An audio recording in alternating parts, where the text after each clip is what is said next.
부동산원과 합동으로 지난해 하반기 분양단지 가운데 부정청약 의심단지 50곳을 대상으로 점검을 실시해 공급 질서 교란 행위를 적발하고 수사 의뢰했다고 밝혔습니다. 날씨입니다. 오늘은 전국이 대체로 맑겠습니다. 낮과 밤에 일교차가 커지면서 곳에 따라 일교차가 10도 이상 벌어지는 곳이 많겠습니다. 내일 아침 내륙 지역에는 짙은 안개가 끼는 곳이 있겠습니다. 서울의 현재 기온 20도, 습도는 46%입니다. 일라디오 5시 뉴스, 지금까지 아나운서 김재홍이었습니다. KBS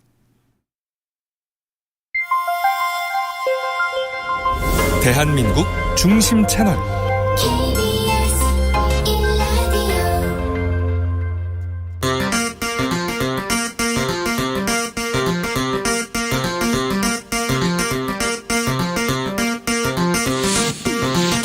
주진우 라이브.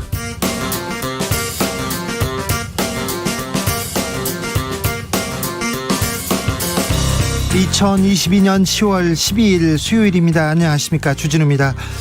수도 키이우를 비롯한 우크라이나 전역에 공습 경보 발령됐습니다. 유엔은 특별 총회를 소집해서 러시아 규탄 결의안 논의 착수했는데요. 긴장감 도는 우크라이나 현지 분위기, 키이우에 거주하는 막심 씨 그리고 올레나 쉐겔 한국 외국어대 교수에게 차례로 들어보겠습니다. 여가부 폐지로 양성평등 정책 강화하겠다. 여가부 폐지해서 여성 정책을 더 강화하겠다고 하는데 김현숙 여가부 장관의 말 어떤 의미인지 물어보겠습니다. 정부는 여가부 폐지하고 청소년 가족 관한 사무는 보건복지부로, 여성 고용 관련 정책은 고용노동부로 이관한다고 했는데요. 여가부의 앞날은 어떻게 되는지 김현숙 장관에게 직접 들어보겠습니다.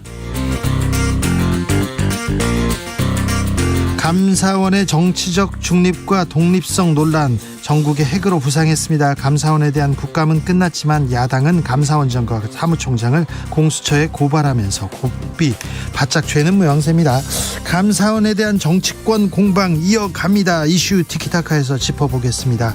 나비처럼 날아 벌처럼 쏜다. 여기는 주진우 라이브입니다.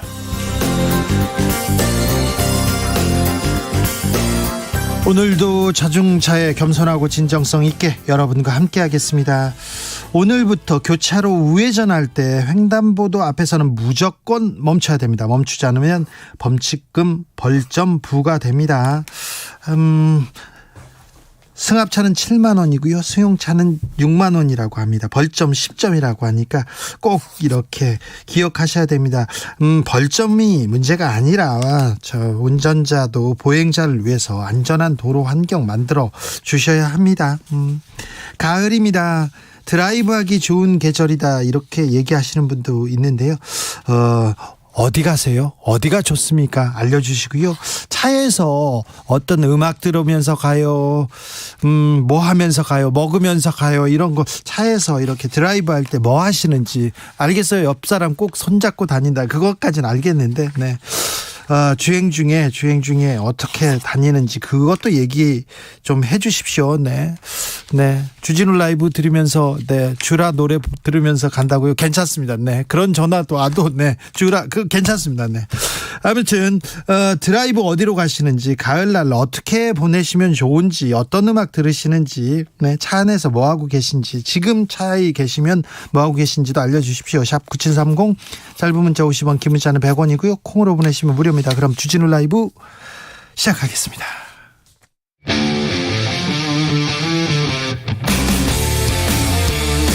탐사보도 외길 인생 20년.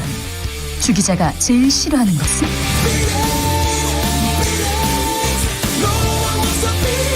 이 세상에서 비리와 부리가 사라지는 그날까지, 오늘도 흔들림 없이 주진우 라이브와 함께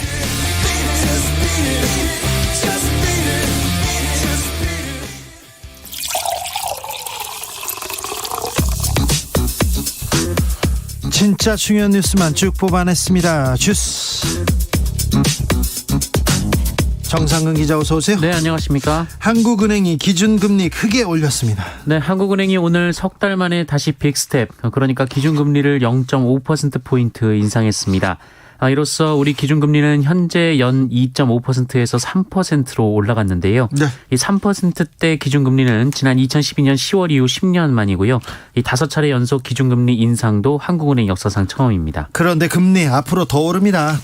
한국은행 금융통화위원회는 경기는 둔화되고 있지만 물가가 목표 수준을 크게 상회하는 높은 오름세를 지속할 것이라며 금리 인상 기조를 이어나갈 필요가 있다라고 말했습니다. 또한 이창용 총재는 현재 물가 전망에 따르면 내년 1분기까지 5%를 상회하는 물가 오름세가 지속할 것이다라며 그렇다면 금리 인상 기조를 가져가겠다라고 말했습니다. 금리 인상 계속되면 부동산 경기는 얼어붙을 거라는 전망 내놨습니다. 네, 관련해서 이창용 한국은행 총재는 금리 인상으로 부동산 시장에 영향을 미칠 것이다라고 전망했습니다. 이창용 총재는 여러 지표가 있지만 실거래가 기준으로 3에서 4% 정도 떨어진 것으로 파악하고 있다라면서 금리가 이렇게 올라가기 때문에 추가적으로 부동산 가격이 하락할 가능성이 있다라고 밝혔습니다. 빚을 낸 사람들은 매우 고통스러울 것이다. 고통이 클 거라는 지적도 했습니다. 주택 시장 지금 얼어붙습니다. 주택 거래 단절되면서 부동산 불황으로 간다 얘기합니다. 추경호 부총리 내년 경제 둔화 전망이 압도적이라는 얘기도 했습니다. 겨울이 옵니다. 겨울이 오는데 혹독한 겨울은 내년까지 계속될 거라고 합니다. 영국에서 채권 매입을 중단하면서 세계 금융위기 오는 거 아니냐 공포에 휩싸이기도 했습니다. IMF에서는 세계 시민의 생계비가 걱정이다. 위기 닥친다. 이런 얘기를 했습니다. 자, 우리 민생 챙겨야 됩니다. 경제 바로 챙겨야 됩니다. 경제 챙겨야 되는데 오늘도 정진석 국민의힘 비대위원장 이 발언으로 논란이 커집니다. 네, 정진석 비대위원장은 논란이 된 직후인 어제 SNS에 글을 써서 조선이라는 국가 공동체가 중병에 들었고 힘이 없어 망국의 서름을 맛본 것이다라고 했고요. 이런 얘기를 했다고 본인을 친일 식민서관을 가진 사람이라고 공격한다라며 논평의 본질을 왜곡하고 호도한다라고 반박했습니다. 왜곡하고 호도했다. 네, 그런데 기자들이 계속 물어봤어요. 이거 식민사관이다. 반성해야 된다. 사과라는 얘기도 했는데 또 다른 얘기합니다. 네, 정진석 위원장은 진위를 호도하고 왜곡하면 안 된다라면서 역사 공부 좀 해야 한다라고 격앙된 반응을 보였고요. 그건 식민사관이 아니라 역사 그 자체다라고 재차 반박했습니다. 대한민국 정부 여당의 대표가 이런 소리를 했습니다. 사실 자민당 간사장이 이런 얘기를 했어도 굉장히 비난을 받았을 얘기인데 정부 여당에서 이런 얘기를 합니다. 그런데 이거는 호도하고 있다, 왜곡하고 있다, 역사 공부를 해야 된다 이렇게 얘기합니다. 그러니까 국민들이 다 알아서 판단할 텐데 이 부분에 대해서 잠시 후에 저희가 자세히 얘기 나눠볼게요. 민주당 대표 이재명 의원 주식 논란 됐네요. 네, 국회 국방위원회 소속인 이재명 민주당 대표가 방위산업체인 한국조선해양과 현대중공업 주식 2억 3,100만 원어치를 보유한 것으로 나타났습니다. 네. 국회 국방위원회는 방위산업체의 사업을 허가 또는 관리하는 방위사업청을 소관기관으로 두고 있기 때문에 이해충돌 소지가 있다라는 지적이 나오고 있습니다. 이재명 대표는 지난달 27일 공개된 국회의원 재산 공개 내역에 따르면 한국조선해양 1670주, 현대중공업 690주를 가지고 있었는데요. 근데 대선 출마했을 때는 없었는데요, 이 재산? 네, 그래서 국회의원 보궐선거 후보자 등록 기간인 5월 중순 사이에 매입한 것으로 추정이 되고 있습니다. 국민의힘에서 비판 쏟아냅니다. 네, 성일종 국민의힘 정책위 의장은 뭐를 얼마나 해먹으려고 군대도 안 갔다 오신 분이 국방위로 오셨나라고 비꼬았는데요. 그러면서 국방 관련 주식을 가지고 있는 것은 이재명 대표의 자유지만 그렇다면 소속 상임위를 국방위로 선택하지 말았어야 한다는 것은 국회의원이라면 상식이라고 주장했습니다. 이에 대해 민주당은 보궐선거에 출마를 결정하기 전부터 보유하고 있었던 것이다라며 국방위 활동과 무관하다라고 말했고요.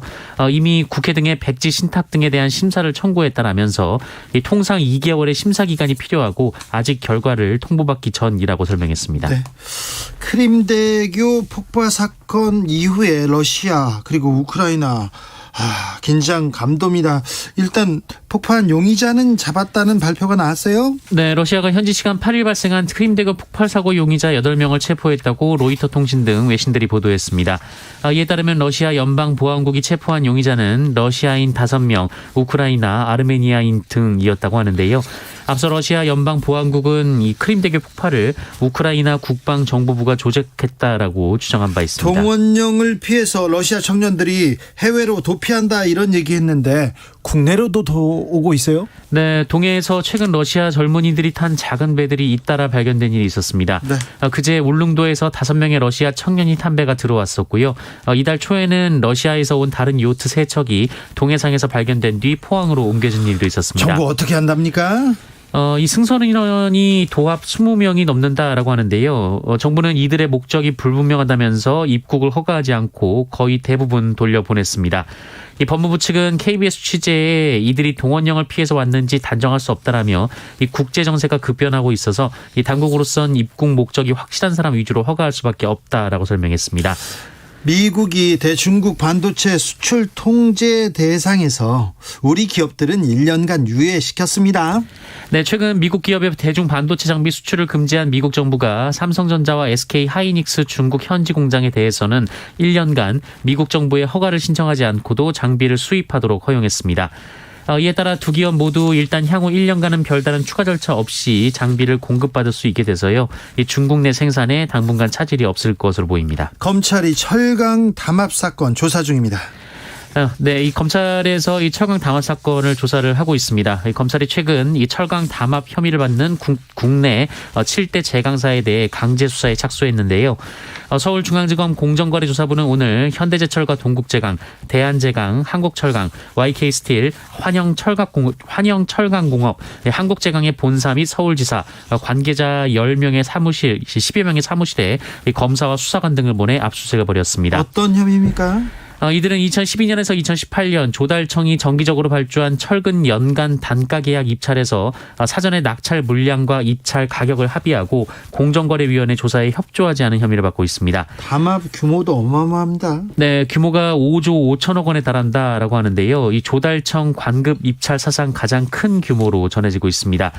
이에 공정위는 시정명령과 함께 2,565억 원의 과징금을 부과하고 이 조사에 협조하지 않은 이들을 검찰에 고발한 바 있습니다. 코로나 상황 어떻습니까? 네, 오늘 발표된 코로나19 신규 확진자 수는 3535명이었습니다. 연휴 검사 건수 감소 영향이 끝나면서 어제와 비교해 2배 가까이 늘었습니다만 일주일 전보다는 4,200여 명 정도가 적습니다. 누적 확진자는 2,502만여 명으로 2,500만 명을 넘겼는데요. 2,500만 명 넘었다고요? 네, 통계청이 추산한 올해 국내 인구의 한 48.5% 정도 됩니다. 네. 코로나19에 감염되고도 확진 판정을 받지 않은 이른바 숨은 감염자를 고려하면 실제 감염자 수는 이보다 더 많을 것으로 추정이 되고 있습니다. 우주에서 소행성의 궤도를 바꾸는 실험이 성공했습니다. 우주의 역사의 한 페이지가 쓰여졌네요. 네, 지구와 부딪히는 코스에 있는 소행성의 우주선을 충돌시켜 궤도를 바꾸는 인류 최초의 지구방어 실험이 성공했습니다. 미국 한국우주국은 현지 시간으로 11일 이 쌍소행성 궤도 수정 실험 결과 이 소행성 다이모르포스의 궤도 변경을 확인했다며 인류가 처음으로 천체의 움직임을 바꿨다라고 발표했습니다. 네. 나사는 이 소행성의 공전 주기를 10분 정도 당기는 것을 목표로 했는데요. 32분을 단축하는 데 성공을 했습니다. 나사 측은 이것은 행성 방어를 위한 분수령이고 인류에게도 분수령이라며 나사가 행성의 수호자로서 진지하다는 점을 세계에 보여줬다라고 밝혔습니다. 행성 방어, 우주 궤도를 바꿨다. 공전 주기를 당겼다. SF 소설에나 나오는 얘기인데 우리가 봅니다. 주스 정상근 기자 함께했습니다. 감사합니다. 고맙습니다. 가을에 어디 이렇게 드라이브 가십니까? 드라이브 할 때 뭐 하십니까? 물어봤는데 운전 중에 문자 보내시면 안 되는 건 아시죠? 기본 상식입니다. 꼭 정차한 후에 그리고 또 내렸을 때 그때 문자 보내십시오. 8805님 드라이브 할 때는 KBS와 함께죠. 그렇죠. 아이고 이제 모범 답안으로 이렇게 시킨 것 같잖아요. 우리 짠 것 같잖아요. 8805님. 그래도 선물은 드리겠습니다. 네. 4318님 97.3 고정으로 들으면서 택배 배송일 마치고 퇴근 중입니다. 네, 그렇습니다. 네. 고정으로 하면서 네, 바쁘시고 그러면요. 다 안 들어도 됩니다. 주진우 라이브만 들으면 돼요. 다른 거 안 들으셔도 됩니다. 네. 9652님 퇴근해서 귀여운 우리 딸 둘 어린이집으로 데리러 가고 있어요. 저녁놀처럼 예쁘고 따뜻한 우리 딸들 사랑해 얘기하십니다. 아이고 예뻐라. 얼마 그때 정말 예쁩니다. 근데요 조금 크지 않습니까? 그때 커도 또 예쁩니다. 120님 출퇴근길 제 차는 늘 노래방이 됩니다. 평소 부끄러워서 남 앞에서 노래 못하거든요. 그런데요 걸그룹 막 노래 크게 따라 부르면서 운전합니다. 아 그런 분들이 있어요. 아 네 노래 부르고 그러면 스트레스 풀리죠. 네. 7762님 저는 부산과 창원을 오가면서 주라 듣습니다. 부산은 91.3, 창원은 91.7 맞춰가면서 응원합니다. 아, 터널 이렇게 지나고 이렇게 그러면 수신이 잘 안 되는 구간이 있어요. 대책 좀 세워주세요. 네. 부산과 창원을 오가면서 이거 주파수를 맞춰가면서 듣는군요. 아이고, 감사합니다. 3123님, 서울에서 휑 하고 다녀올 수 있는 강화도 해변 일주 도로. 추천합니다. 도로 곳곳에 예쁜 카페와 유적지 있고요. 큰맘 먹지 않아도 갈 수 있어 좋습니다. 드라이브할 때는 KBS 라디오가 국룰이고요. 오후 5시 5분부터는 드라이브 전문 방송 주라이브 듣고 있습니다. 이분 진짜 감사합니다. 네. 짠 것 같아. 너무 짠 것 같잖아. 너무 딱딱 떨어지잖아요. 0944님 주진우 방송 들으면서 대구 광주 고속도로 지리산 휴게소입니다. 지리산 쪽 타풍이 슬슬 색을 더하고 있어요. 그래요. 이순신 장군님이 생각납니다. 그렇군요. 네. 왜 나는지 저는 알겠네. 역사에서 배워야 되는데. 그죠? 네.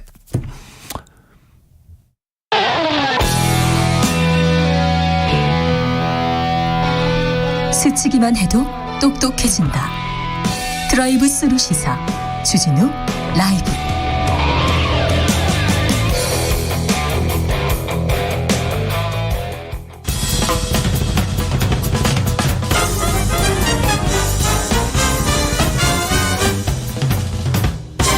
훅 인터뷰. 모두를 위한, 모두를 향한 모두의 궁금증 훅 인터뷰. 우크라이나 전역에 공습 경보 울렸습니다. 러시아의 미사일 공습이 이틀 연속 이어지고 있는데요. 어제는 시내 큰 빌딩, 삼성전자가 입주해 있는 그런 빌딩에 포격됐어요. 이런 뉴스도 있었습니다. 크림대교 폭발로 러시아가 피해 보복 이렇게 나섰다고 하는데요. 우크라이나 상황 좀 들여다보겠습니다. 올레나 쉐겔 한국외대 교수, 안녕하세요. 네, 안녕하십니까. 네, 지금 우크라이나 미사일 공습이 계속 지속되고 있다는데 현지 상황 어떻습니까, 교수님? 네, 저도 걱정이 돼서 매일 가족과 지인들과 연락을 주고받고 있는데요. 네. 다행히 이제 비교적으로는 다들 무사하더라고요. 네.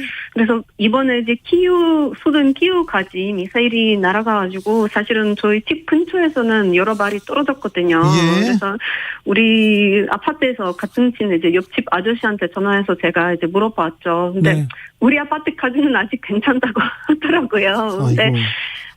그게 이제 우리 집이 시내에 있으니까 그 지역은 좀 피해를 많이 봤고요. 사진으로 봤을 때는 또 친구들 비디오도 보내거든요. 근데 네. 보면은 제가 매일 다녔던 거리가 지금 파괴되고 미사일이 떨어져 있는 흔적이 남아있는 거 보니까 마음이 참 아프네요. 네, 마음이 아파요. 우크라이나가 지금 진격해가지고 러시아가 계속 밀린다 그런 뉴스까지 전해드렸어요. 그런데 크림대교 폭발 사건 이후에 또 미사일을 막 쏘네요. 좀 급변합니다, 전쟁 상황이.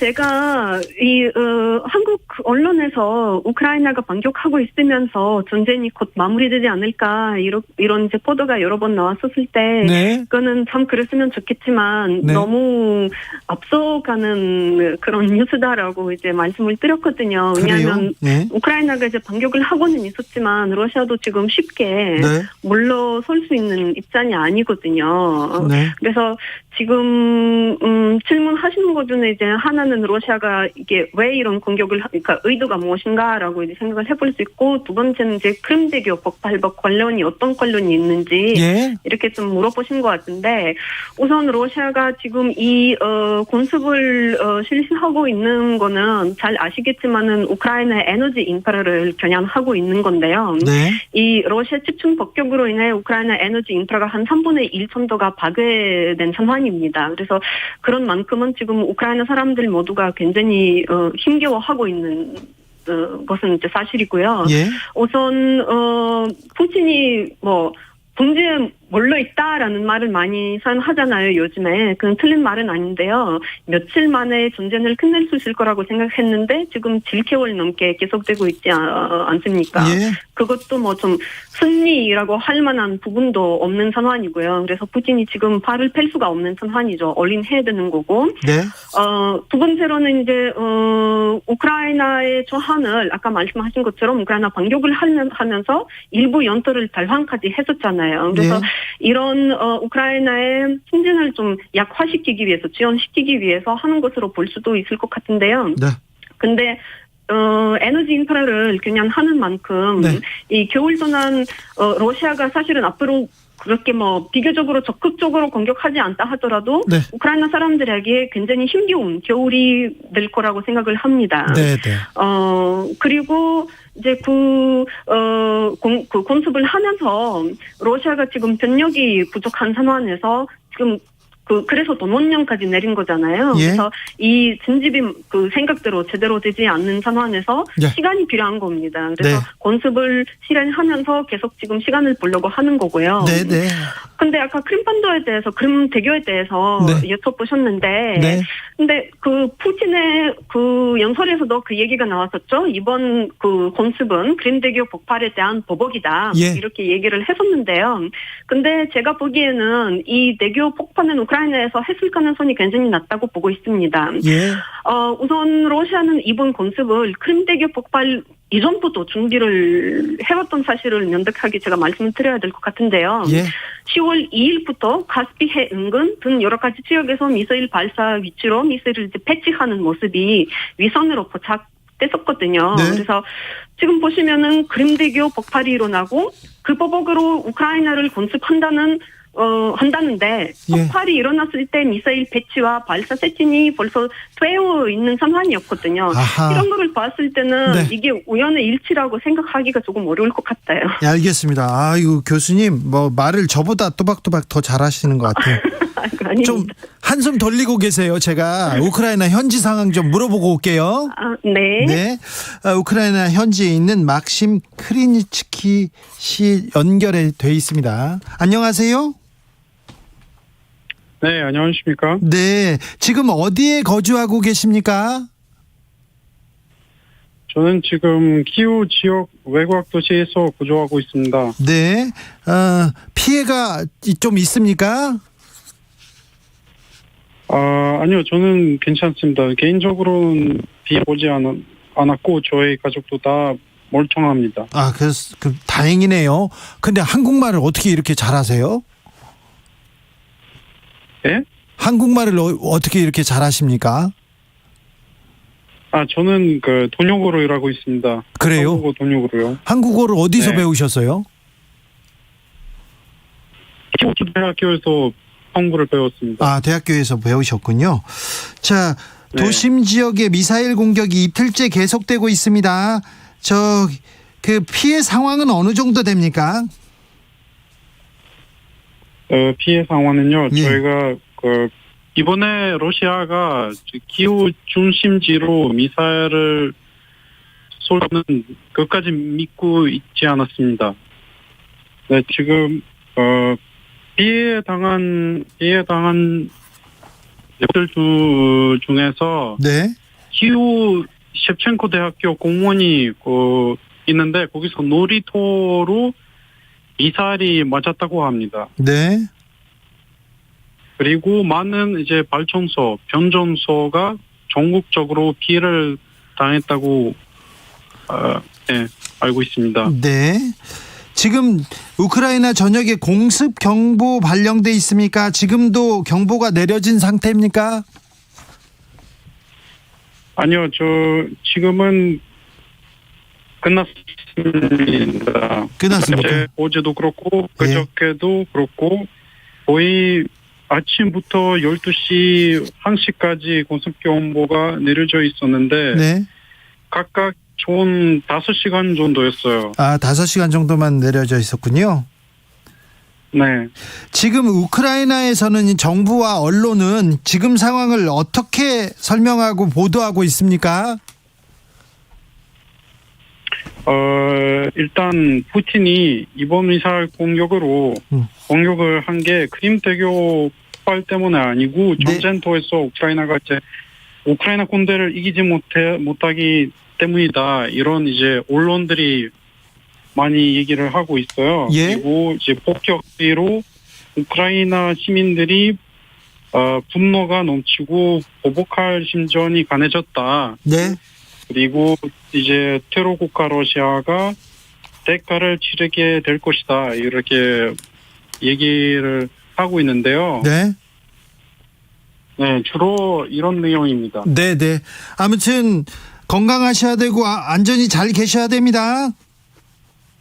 네, 네. 물론입니다. 감사합니다. 우크라이나 키이우의 막심 크린츠키 씨였습니다. 감사합니다. 쉐겔 교수님과 인터뷰 이어가겠습니다.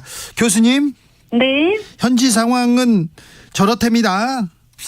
네, 제가 아까 그분이 말씀하셨던 것 중에 네. 키이우에 있는 사람들은 뭐 키이우가 폭격을 맞을 거라고 믿지 않고 있었다라고 그렇게 표현을 하셨는데 네. 제가 봤을 때 그런 것보다도 이제 어차피 이거는 그러니까 처음으로 하는 폭격이 아니었거든요. 예전에도 있었는데 미사일이 이제 그 공격이 있었는데 이 그 대원 반어 시스템으로 이거를 막을 수 있을 거라고 이제 믿었던 거죠. 근데 제가 이제 다른 인터뷰에서도 그 말씀을 드렸는데 우크라이나는 지금 그 대공 반어 시스템이 굉장히 부족하고 필요한 상황입니다. 그래서 지금 뭐 미국이나 독일에서는 재건하겠다고 발표를 했었는데 이게 이제 실제로 언제 우크라이나에 도착할 수 있을지 그런 반어 시스템이 있어야 정말 무고한 우크라이나 국민들의 민간인들의 그런 안타까운 희생을 막을 수 있지 않을까 어느 정도로 막을 수 있지 않을까 싶은데 지금 굉장히 부족한 상황입니다. 네. 그래서 지금 거의 뭐 어제 같은 경우는 90차례 미사일 공격이 있었는데 대략 그 정도로 됐었던 것 같은데 87번인가 뭐 그렇게 했는데 그 중에 3분의 1 정도는 이제 막았죠. 막았습니까? 했는데 네. 예. 근데 3분의 1을 막는데 그러면 그 중에는 한 그래 뭐 30개를 차단했다. 중간에 이제 역격했다. 그런데 그래도 6개는 사람들이 살고 있는 아파트, 길거리 그때 또 출근 시간이었잖아요. 네.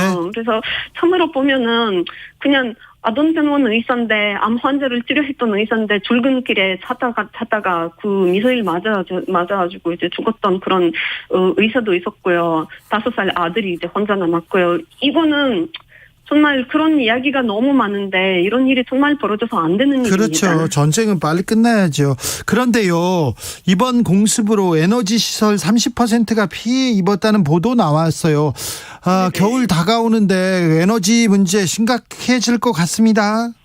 네, 맞습니다. 제가 앞서 말씀을 드렸던 것처럼 정말 우크라이나 사람들한테 굉장히 힘겨운 겨울이 될 거고요. 예. 발전소 등 시설들이 이제 그 공격을 받으면서, 쉽게, 또 짧은 시간 안에 복구할 수 있는 그런 부분도 아니거든요. 네. 그래서 지금 벌써 우크라이나 지역, 여러 가지 지역에서는 전기가 안 들어오고 있는 상황이 발생하기도 하고 키이우 같은 경우는 전기 공급이 이 구마다 지역 따라 이 시간대별로만 공급되는 그런 현상도 지금 일어나고 있는 상황입니다. 교수님. 네네. 잘 들리십니까? 네, 잘 됩니다. 교수님, 그런데 푸틴이 계속 핵을 만지작거린다, 핵 얘기를 하는데 우크라이나 현지에서도 핵무기를 푸틴이 사용할 수도 있다 이렇게 봅니까?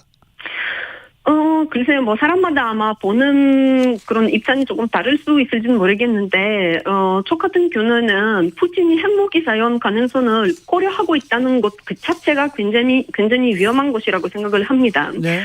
그래서 그 전 세계에서는 국제사회에서 푸틴의 핵 협박을 절대로 무시해서는 안 되는 건데요.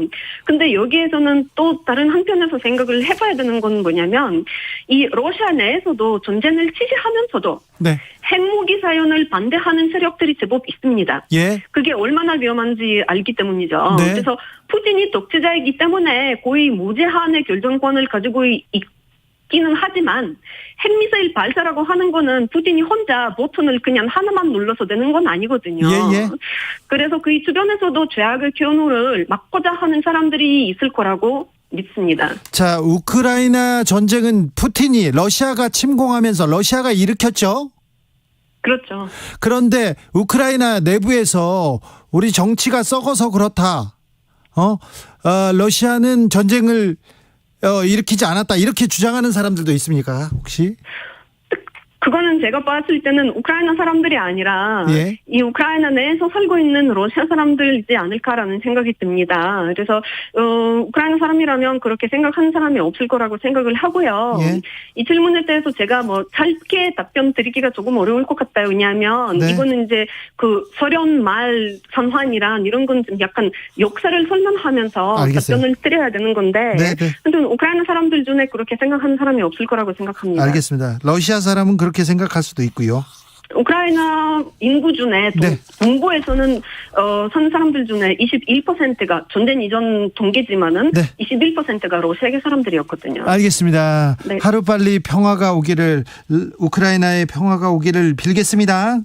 감사합니다. 올레나 쉐겔 한국외대 교수였습니다. 교통정보센터 다녀오겠습니다. 김민희 씨.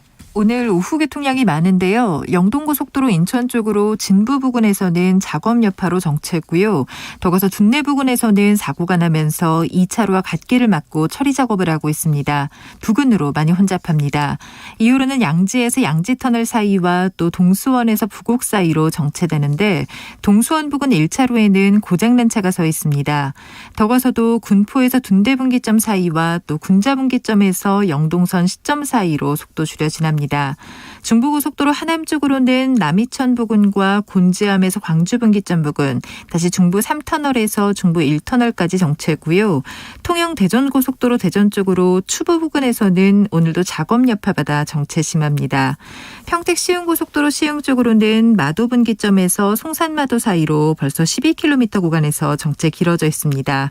그 밖에 서울 시내 강남순환로 송산 쪽으로 봉천터널 안 2차로에서는 사고가 나면서 부근으로 많이 혼잡합니다. KBS 교통정보센터였습니다.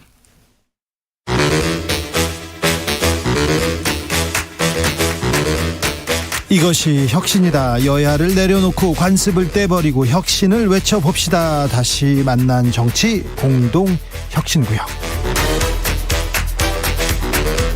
수요일 주진우 라이브는 정쟁 비무장지대로 변신합니다. 대한민국 정치를 위해서는 날선 공방 환영합니다. 주진우 라이브가 지정했습니다. 여야 혁신위원장 두 분 모셨습니다. 천하람 국민의힘 혁신위원 안녕하세요. 네, 전남 수천의 천하람입니다. 장경태 더불어민주당 의원 어서 오세요. 네, 안녕하세요. 장경태입니다. 장경태 의원 요새 바쁘시죠? 네, 고생 최고위원도 하고 뭐 여러 가지 상임위 국정감사도 있고 바쁘게 지내고 있습니다. 네, 3941님께서 요즘 정치판 왜 이래요? 전 국민 듣기 평가 시키더니 이제는 역사 공부 시키네요. 역사 공부 얘기를 조금 해야 될 것 같아요. 네. 천하람. 일단 여러 가지 죄송스러운 게 네. 한동안은 또 저희 당원당규 교육까지 했었잖아요. 그렇죠. 아우 좀 그만했으면 좋겠는데. 네, 공부 막 시켜요. 너무 시키는 것 같아요. 국민의힘 쪽에서. 그러니까요. 그러니까 이게 지금 일단은 정진석 위원장께서 뭐 공부하세요 뭐 이런 얘기했지 않습니까? 네. 정치인 입에서 공부하세요 나오면 이거는 이미 망한 겁니다. 네, 그렇잖아요. 그러니까 본인의 진위가 국민들께 잘 전달이 안 됐다. 뭐 언론에 의해서 왜곡됐다. 뭐 이런 식의 얘기 나오는 것 자체가 그 메시지는 사실 실패했다라는 거거든요. 그렇죠. 왜 왜곡해서 왜곡하냐 호도하냐 하는데 그러면 국민들이 다르게 들었다는 거잖아요. 그럼요. 그러니까 뭐 예를 들면 본인의 진위와 다르게 표현을 했기 때문에 사람들이 다르게 받아들이는 거거든요. 그러니까 제가 정진석 위원장의 얘기를 최대한 좋게 해석을 해보려고 했는데 그런 건 것 같아요. 그러니까 조선 말기에 뭐 이제 너무 이제 내분이 심하고 뭐 이제 난장판이 돼가지고 뭐 이렇게 했어서 우리가 제대로 싸워보지도 못하고 이제 국가를 찬탈당했다. 그런데 지금도 그러지 말자. 플러스 이제는 국력이 올라갔으니까 그런 일이 없을 거다. 뭐 이런 정도 얘기인 것 같은데. 그런데 전쟁을 한 적이 없다 이렇게 썼어요. 전쟁했잖아요, 사실. 아니 뭐 했죠. 우리가 독립군도 있었고 사실 우리 임시정부의 법통을 광복군도 있었죠. 그럼요. 헌법상 우리가 이제 이어받고 있는데 광복군도 있었고 그러니까 이게 역사상 잘 안 맞아요. 그러니까 이런 얘기를 할 거면은 정말 정확하게 이제 잘라가지고 몇 년도부터 몇 년도까지는 어땠고 막 이런 얘기를 해야 되는데 그런 것도 아니고 뭉뚱그려가지고 일본이 조선 왕조랑 전쟁을 한 적이 없다. 뭐 좀 이상하잖아요. 이게 임진왜란도 있었고 뭐 사실 네. 전쟁 많이 했었는데, 그러니까 스스로 오해될 만한 빌미를 너무 많이 준 메시지였다. 저는 그렇게 봅니다. 전 100년 전에 이완용의 주장을 2022년 국회 부의장을 지낸 여당 대표 입에서 듣게 될 줄 몰랐습니다. 정말 이 논리 자체가 너무 국력이 약해서 국력이 강한 나라의 지배가 정당하다는 의미잖아요. 이게 정확하게 친일 매국 세력의 인식이고 주권 찬탈의 명분이 됐거든요. 그런데 정말 이 정진석 비대위원장이 저는 이 발언을 듣고 나서 과연 일본의 여당 대표인지 조선 총독인지 모르겠다는 생각까지 들더라고요. 그리고 이 발언 이후에 전후 맥락을 다 따져봐야 된다 이렇게 막 얘기하시는데, 전후 맥락이 그렇다 할지라도 본인의 표현이 좀 과했다면 사과드린다, 이 정도 요구한 표현했으면 넘어갈 수 있는 문제인데 계속 이러니까 자꾸 개사과 이후로 왜 이렇게 사과하시는 걸 못 하시는지 참 모르겠어요. 그런데 사과는 안 하는 게 낫죠, 사실. 근데. 네. 예. 그런데 윤석열 대통령도 있고요. 그다음에 그 이후에도 권성동 전 원내대표가 있었고요. 그다음에 이 정진석 비대위원까지 논란, 사고를 일으켰는데 그 사고를 수습하는 과정이 더 나빠요. 굉장히 안 좋죠. 빨리 사과하면 사실은 금세 넘어갈 수 있는 이슈들이고, 사실 지위가 높은 사람이니만큼 사과하면 국민들이 그냥 그래 뭐 어느 정도는 또 봐주고 넘어가시는 것도 있어요. 예. 그냥 사과한다는 것 자체를 또 높게 평가하거든요. 그렇죠. 미안하게 사과하는구나. 그렇죠. 근데 이런 게 진짜 좀 안 좋고요. 아까 사실 장 의원님 잘 말씀해 주셨는데, 이게 이제 굉장히 가해자 중심의 논리잖아요. 그러니까 예를 들면 뭐 그런 겁니다. 조선시대 말기가 좀 혼란했을 수는 있겠죠. 네. 아니 나라가 혼란하다고 항상 식민지배를 당합니까? 아니거든요. 침략자가 있어야지 식민지배를 당하는 거 아니겠습니까? 그렇죠. 예를 들면 나라가 혼란해도 그 안에서 뭐 혁명이 일어날 수도 있고 개혁이 일어날 수도 있고 해가지고 스스로 또 체제를 바꿀 수도 있어요. 그러니까 당연히 그런 건데, 이런 얘기를 할 거면 일본의 침략이 굉장히 잘못된 일이었다라는 걸 아주 세게 전제를 깔고 얘기를 해도 이게 지금 국민들이 좋게 받아들일까 말까인데, 아무튼 저는 그래서 이 부분에 대해서 표현의 부적합성에 대해서는 저도 사과하시는 게 맞다 생각합니다.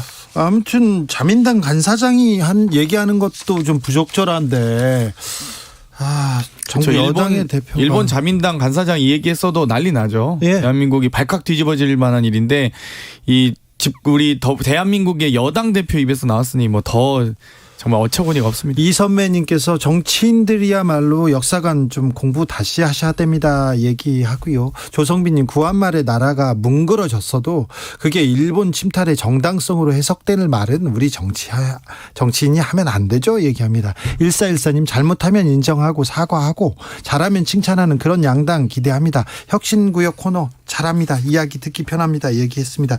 좀 사과를 잘못하면 사과를 하고 넘어갔으면 하는 생각입니다. 우리가 여기에 지금 쓸 시간이 없어요. 오늘 금리 올랐고요. 환율 계속 그렇고요. 외환위기 온다는 거 아닙니까? 침체 올 가능성이 99%라고 하지 않습니까? 98%에서 1% 올랐습니다. 네. 국정감사는 어떻게 보셨어요? 감사원 국감 어떻게 보셨습니까? 유병호 이 감사원 사무총장이 청와대 수석에게 또 해명 자료 나갈 겁니다. 무식한 소리 말라는 겁니다. 사실상 보고를 했습니다. 또라는 의미를 보면은 결국 이 여러 차례 이런 수차례 연락 보고가 있었다는 게 유추가 가능한데요. 네. 실제 이 법사위 국감 과정에서 물어봤어요. 박주민 의원이. 근데 여러 차례 수차례 하지 않았냐 했더니 본인은 뭐 잘 모르겠다. 밝힐 수 없다. 이런 식으로 계속 발뺌만 하고 있습니다. 실제 국감장에서 이런 위증이거나 이 어떤 발언 증언을 거부할 시에는 당연히 고발 조치해서 법적인 책임을 물어야 됩니다. 그런데도 불구하고 포렌식 할 용의가 있냐 했더니 또 그것도 모르겠다.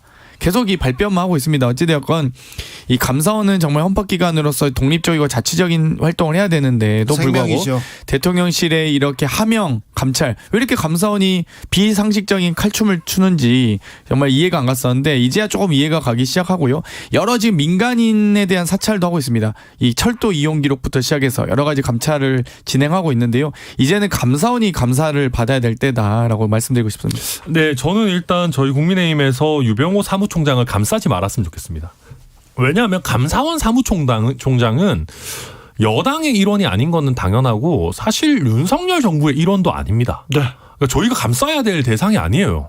오히려 정부와 각을 세우거나 정부에서 멀어 보이면 공정해 보인다. 이렇게. 당연하죠. 근데 마치 저희가 유병호 사무총장이 우리 사람인 것인 양 행동하는 것이 사실 그 자체로 부적절하다라는 말씀을 먼저 드리고요. 일단 유병호 사무총장의 가장 큰 잘못이 뭐냐 하면은 저로 하여금 이름을 기억하게 했다는 겁니다. 그렇죠. 국민들이 왜 감사원 사무총장을 알아야 돼요? 우리가 감사원 사무총장을 알 일이 없습니다, 원래. 그러니까 모르는 게 정상이고요. 전임 누구였죠? 전전임 몰라요. 모릅니다. 살면서 단 한 번도 아마 뭐 80을 사신 분도 감사원 사무총장 중에 기억나는 사람 있다라고 하면은 있냐라고 여쭤보면 아마 없으실 거예요.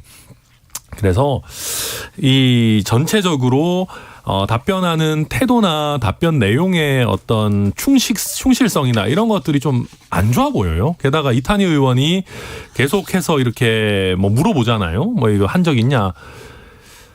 그러니까 되게 당황해 하는 게 보여요. 기억이 안 난다라는 게 원래 이제 단골 멘트인데 이럴 경우에 기억이 안 난다고 하기에는 또 너무 최근에 있는 일이고 이러니까 되게 정직하지 않게 답변하는 게 눈에 보여가지고. 지금 천하람 의원 얘기가 굉장히 좀 중요한 부분입니다. 이게 여가 야가 아니고요. 정부예요.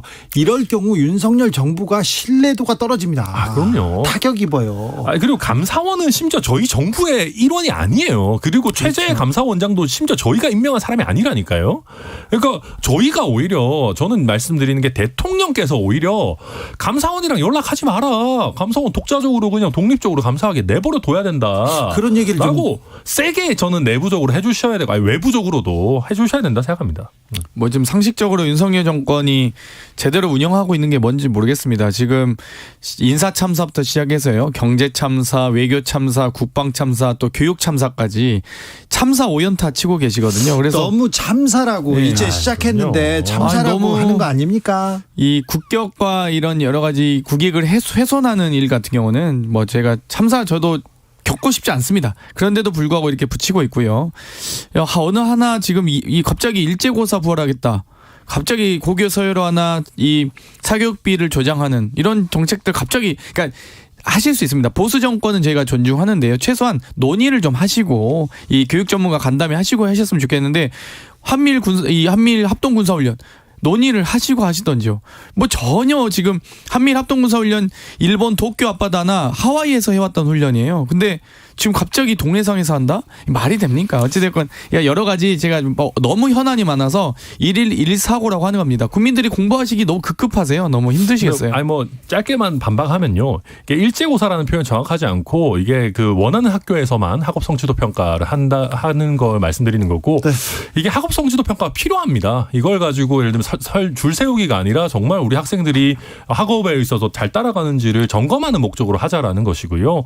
그다음에 그러니까 저는 되게 아쉬운 게 그런 거예요. 방금 한미일 연합훈련도 말씀해 주셨는데 이게 지금 이재명 대표께서 극단적 친일 행위다라고 얘기하신 게 제가 봤을 때는 극단적인 자책골이거든요. 제가 봤을 때 말도 안 되는 표현이에요. 근데 이 극단적인 자책골을 넣고 계시는 이재명 대표한테 저희가 약간 자책골 넣으려고 하는데 쓸데없이 태클해가지고 약간 저희가 오히려 PK를 먹는 그런 국면으로 가고 있어서 백태클 3번 했어요. 네, 저도 안타깝습니다만은 어찌됐든 한미일 연합훈련이라는 거는 뭐 저희 당 정부든 민주당 정부든 가리지 않고 계속 해왔던 것이고요. 그리고 동해에서 하는 것도 이게 무슨 독도에서 한다 이런 말씀하시는데 말도 안 되는 얘기인 게 독도에서 180km 떨어져 있고 일본 근해에서 120km 떨어져 있는 지점이에요. 그러면 이거는 독도보다 일본이 더 가까운 데서 하는 거고요. 이게 왜 그러면 동해에서 하느냐? 아니 대북 잠수함에 대한 초계 능력 이런 거 하는데 동해에서 해야죠. 대북 잠수함이 지금 동해상에 제일 많은데. 그러니까 이런 것들 다 빼고 갑자기 무슨 극단적 친일이니 이런 식으로 막 선동하려고 그러고 이거 심지어 한미일 국방장관이 문재인 정부 때 협의한 걸 가지고 하면은 이게 말이 됩니까? 이거 말도 안 되는 얘기들을 하고 계시는 거죠. 너무 반박할 게 많은데요. 사실 이 세 가지 지점만 딱 짧게 말씀드릴게요. 첫 번째는 일본 군대를 허용해서는 절대 안 된다는 겁니다. 그러니까 예를 들면 주일 미군과 이 일본 자위대 간에 이 군사훈련한다. 일본 영해안에서 한다. 저희 상관할 바 아니죠. 알아서 하는 거죠. 주한미군과 주한미군과 한국군이 한다. 그거는 우리 자위권의 발동인데 한미일이 합동으로 이 훈련을 공식적으로 하는 것.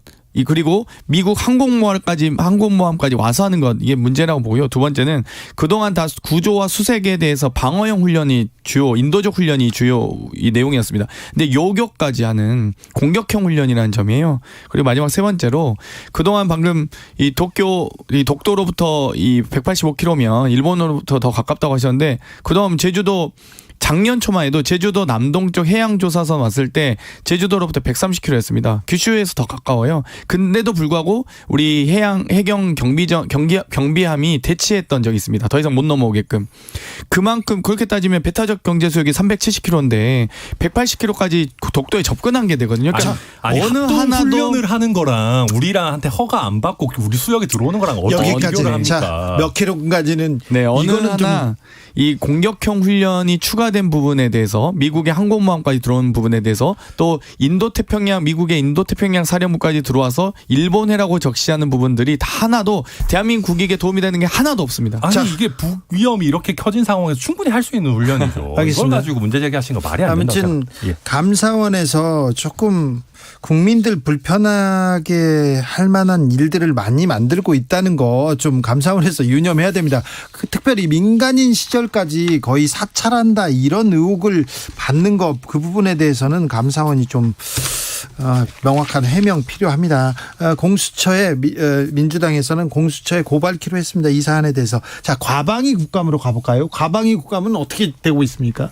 저희가 이제 여전히 이 국민의힘에서는 방송 언론 장악 그러니까 여러 가지 대통령 역설 의혹에 대해서 이 역설을 한 사람의 의혹을 밝히는 게 더 중요하지 보도한 MBC를 난데없이 잡으시면서 여러 가지 MBC 민영화 또 YTN 민영화 등의 공수표들을 날리고 계시고요. 수차례 이 언론사를 항의 방문하시는 등의 노력을 하고 계시고 여러 가지 이 국감 과정도 좀 제대로 된 방송 정책이나 여러 5G를 제대로 우리 국민들께서 이용하고 계신지 혹은 망 사용료에 대한 부분이 국민들에게 어떤 피해가 갈지 이런 부분들을 논의하면 좋은데 계속 그 부분만 공격만 하시니까요. 너무 안타깝게 보고 있습니다.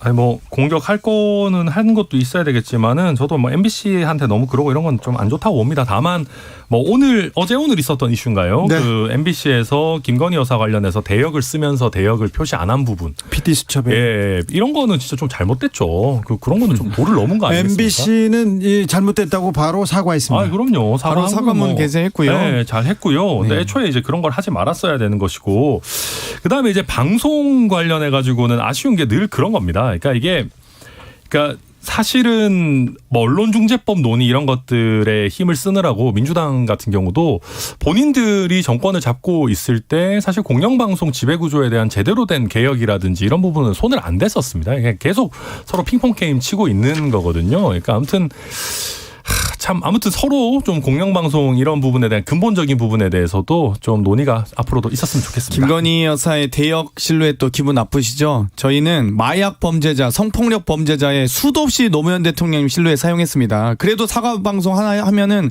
민주당 그래도 참고 이 언론에 대한 그러니까 존중을 했습니다. 지금 국민의힘 자세가 이게 뭡니까 도대체? 내일 아마 국감에서 방심위 할 때 많이 다룰 텐데요. 분명히 이 부분 적절하게 지적하겠습니다. 네. 촛불 집회가 열립니다. 촛불 집회에서 윤석열 정부 못한다 이런 얘기를 하는 분들도 있습니다. 그런데 윤석열 정부가 끝까지 5년을 채우지 못하게 하고 빨리 퇴진할 수 있도록 만들어야 하지 않겠냐 취지로 김용민 민주당 의원이 촛불 집회에서 얘기했습니다. 이 부분에 대해서 민주당에서는 어떤 얘기가 나옵니까? 공식적으로 논의하거나 이야기한 바는 없는데요. 어찌되었건 퇴진은 여러 가지 하야보단 약한 표현이기 때문에 하야는 대통령직으로서의 거취를 결정하라는 의미가 더 강하지만 퇴진은 윤석열 정책에 대한 퇴진, 윤석열 정권의 정책에 대한 퇴진, 또 윤핵관 세력에 대한 퇴진 등으로 다양하게 해석될 수 있습니다. 그리고 그 거취 또한 대통령께서 결단을 하시라라는 의미를 담고 있기 때문에 말 그대로 퇴진입니다. 진지를 좀 물러서시면 좋겠다 이렇게 말씀드리고 싶고요.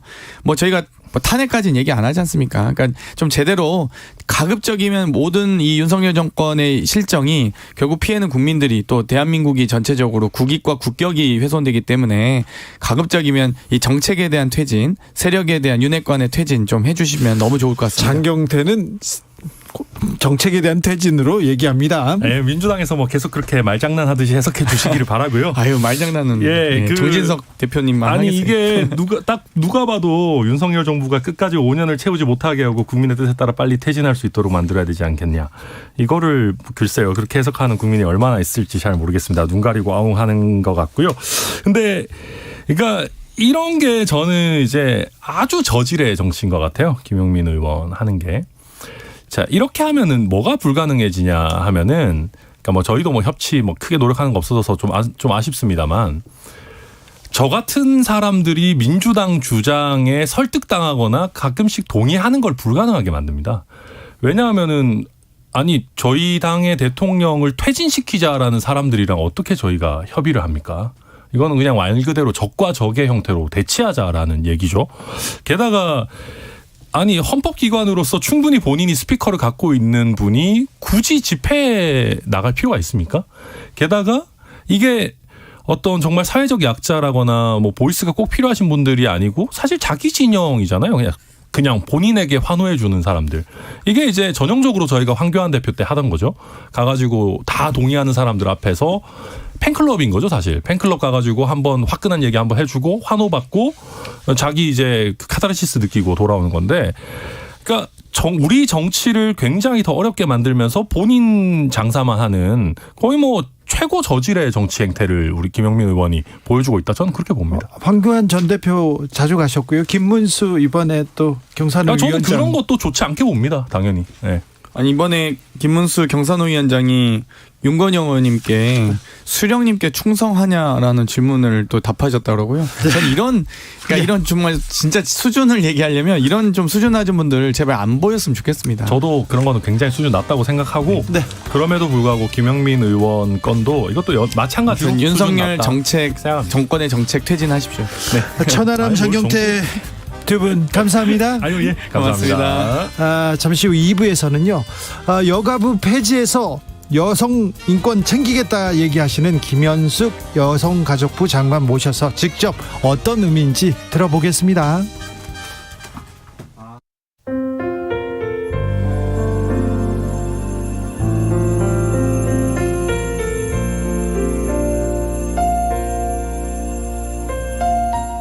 KBS 라디오 연중기획 희망충전 대한민국 503번째 이야기. 안녕하세요. 아나운서 이연주입니다. 나는 왜 아빠가 없어요? 아빠 얼굴이 보고 싶어요. 지적장애가 있는 10살 동현이가 친척들을 만나면 늘 하는 질문입니다.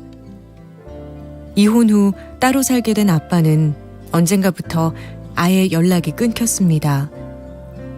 갑작스레 가장이 된 엄마는 갑상선 수술 후유증으로 성취하는 몸이지만 눈코 뜰 새 없이 바쁘게 일합니다. 독거노인 관리사로 일하면서 식당의 설거지와 배달 업무, 밤에는 대리운전까지 하고 있는데요. 엄마가 이토록 열심히 일하는 이유는 오직 하나뿐입니다. 집안 형편 때문에 중단했던 동현이의 지적장애 치료를 다시 시작하고 싶기 때문입니다. 하루빨리 동현이와 엄마가 희망과 좀 더 가까워질 수 있도록 여러분이 응원을 보내주세요. 여러분의 따뜻한 손길이 희망의 빛이 됩니다. ARS 060-700-1580 060-700-1580 한 통화 3,000원으로 희망을 선물해주세요. KBS 라디오 연중기획 희망충전 대한민국은 초록우산 어린이재단, 인탑스 주식회사, 그리고 청취자 여러분과 함께합니다. ARS 060-700-1580 한 통화 3,000원입니다.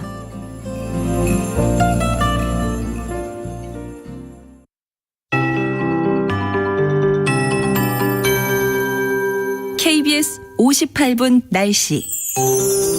계절이 제자리를 찾아가고 있습니다. 오늘 아침 서울이 6도까지 떨어져 춥기까지 했는데요. 낮 기온은 전국이 어제보다 3, 4도 정도 올라서 서울이 20.6도, 김해 23.9도, 가장 쌀쌀했던 대관령도 15도 가까이 올라섰습니다. 남은 한 주 아침 기온이 오름세를 보이겠고요. 대체로 맑은 하늘에 비 소식도 없어서 가을을 만끽하기 좋겠습니다. 다만 큰 일교차에 주의가 필요한데요. 내일 아침 오늘보다 3도에서 5도 정도 올라서 서울과 강릉, 광주가 11도, 대전 9도, 부산은 16도 안팎에서 출발하고요. 한낮에 서울과 대전이 23도, 광주, 부산 24도, 강릉, 제주 22도로 오늘과 비슷하거나 조금 높겠습니다. 일교차가 10도 이상 벌어지는 만큼 옷차림 잘해주시기 바랍니다. 충청권과 전라권은 낮 동안 가을볕이 강하겠고요. 미세먼지 걱정 없이 공기질은 깨끗하겠습니다. 한편 밤사이 지표면이 차가워지면서 내륙엔 안개가 짙게 끼겠습니다. 내일 새벽부터 아침 사이 중부와 경북을 중심으로 가시거리 200m 미만의 짙은 안개가 끼는 곳이 있겠고요. 특히 경기 남동 내륙과 영서 남부, 충청권, 경북 북부, 그중에서도 강이나 호수 주변에서는 시야가 더 흐려지는 만큼 안전하게 이동하시기 바랍니다. 지금 서울의 기온은 18.6도입니다. 박다효입니다.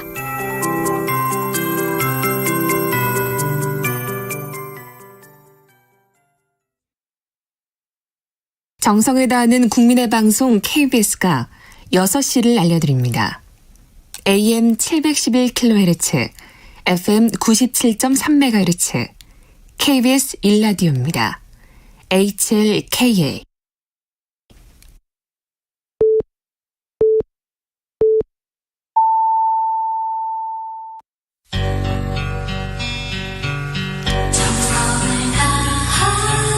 정성을 다하는 국민의 방송 KBS 주진우 라이브. 그냥 그렇다고요. 이 시각 라디오 정보센터 뉴스입니다. 한국은행이 기준금리를 0.5%포인트 인상함에 따라 10년 만에 3%대로 올라섰습니다. 이창용 한국은행 총재는 오늘 기준금리 인상으로 가계와 기업의 이자 부담이 12조 2천억 원가량 늘어날 것으로 전망했습니다. 독감 의심 환자가 전주 대비 45%가량 늘었습니다. 특히 6세 이하 영유아 독감 의심 환자의 증가세가 두드러졌습니다. 정부는 겨울철 코로나19와 독감의 동시 유행에 대비해야 한다고 강조했습니다. 경찰이 오늘부터 교차로 우회전 일시정지 위반 차량을 단속합니다. 교차로에서 우회전하는 차량이 횡단보도를 건너거나 건너려는 보행자가 있는데도 일시 정지하지 않고 진행하다 적발되면 범칙금 6만 원과 벌점 10점이 부과됩니다. 정부가 위례, 화성 동탄, 수원 호매실, 수원 광교 등 교통난이 심각한 24개 신도시를 광역교통 특별대책지구로 지정하기로 했습니다. 국토부는 특별대책지구로 지정된 지역에 광역버스를 늘리고 출퇴근 전세버스와 2층 전기버스를 도입할 계획입니다. 여성가족부가 양육비 채무 불이행자 11명의 명단을 공개하고 78명에 대해서는 출국 금지 또는 운전면허 정지 처분을 요청했습니다. 지금까지 라디오 정보센터 뉴스 정원나였습니다.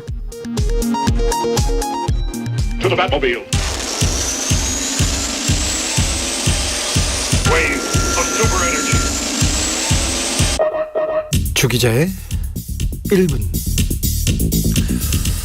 이 XX들이 승인 안 해주면 X 팔려서 어떡하나. 최고 권력자 윤석열 대통령의 말입니다. 차라리 혀 깨물고 죽지 뭐하러 그런 짓 합니까? 윤석열 정권의 2인자 권성동 의원의 말입니다. 조선은 일본군 침략으로 망한 것이 아니다. 일본은 조선 왕조와 전쟁을 한 적 없다. 윤석열 정권의 넘버3 정진석 국민의힘 비대위원장의 글입니다.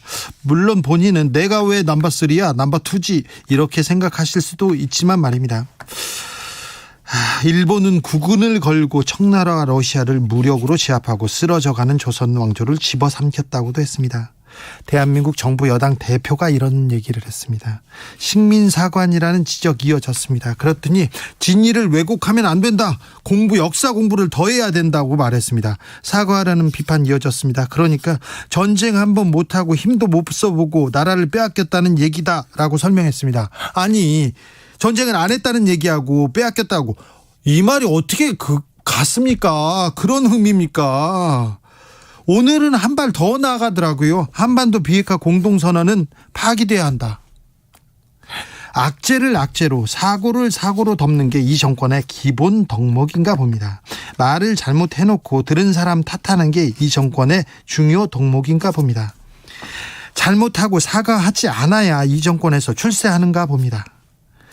야당 의원에게 수령님께 충성하고 있다고 끝까지 우겨야 장관 정도 되는가 봅니다. 사과라는 게 있습니다.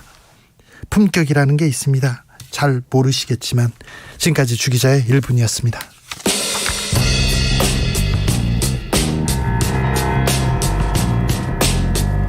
피오나 애플 크리미널.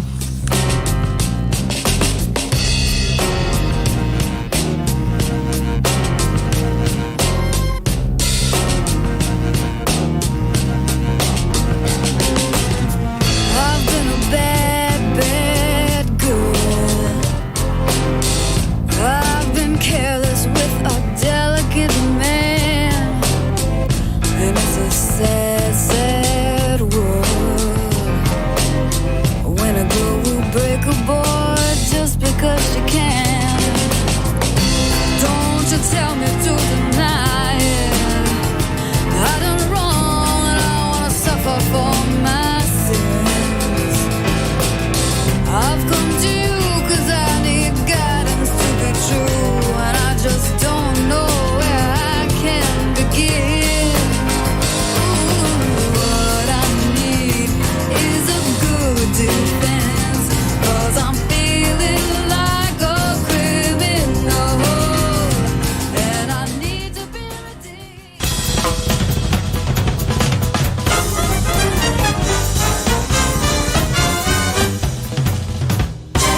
훅 인터뷰.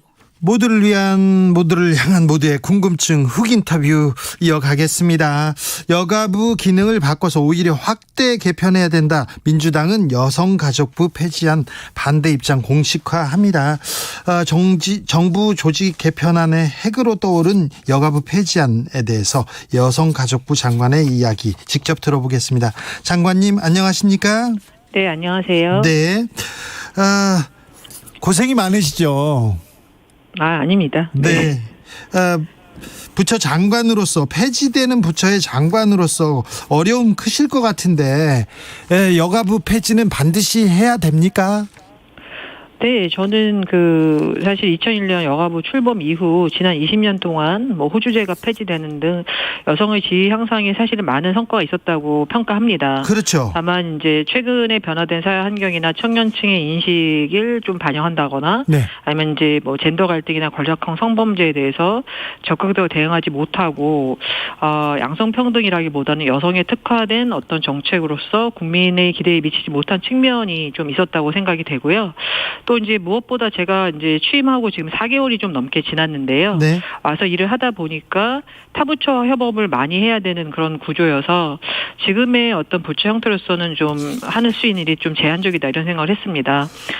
복지부는 아동 보육 노인 업무를 하고 있고 청소년 가족은 여가부에 있고 이러다 보니까 정책이 좀 연속적으로 이루어져야 되는 건데 부절된 부분도 있었고 여성 고용도 고용노동부가 총괄하는데 좀 기능이 중첩되고 그런 부분들이 있어서 이제는 좀 실용적인 관점에서 영유아부터 노인까지 가족 구성원 전체의 생애주기에 따른 정책을 수요자 중심으로 하나의 부처에서 통합적으로 추진할 수 있는 그런 어떤 시대가 된 게 아닌가 그렇게 생각을 합니다.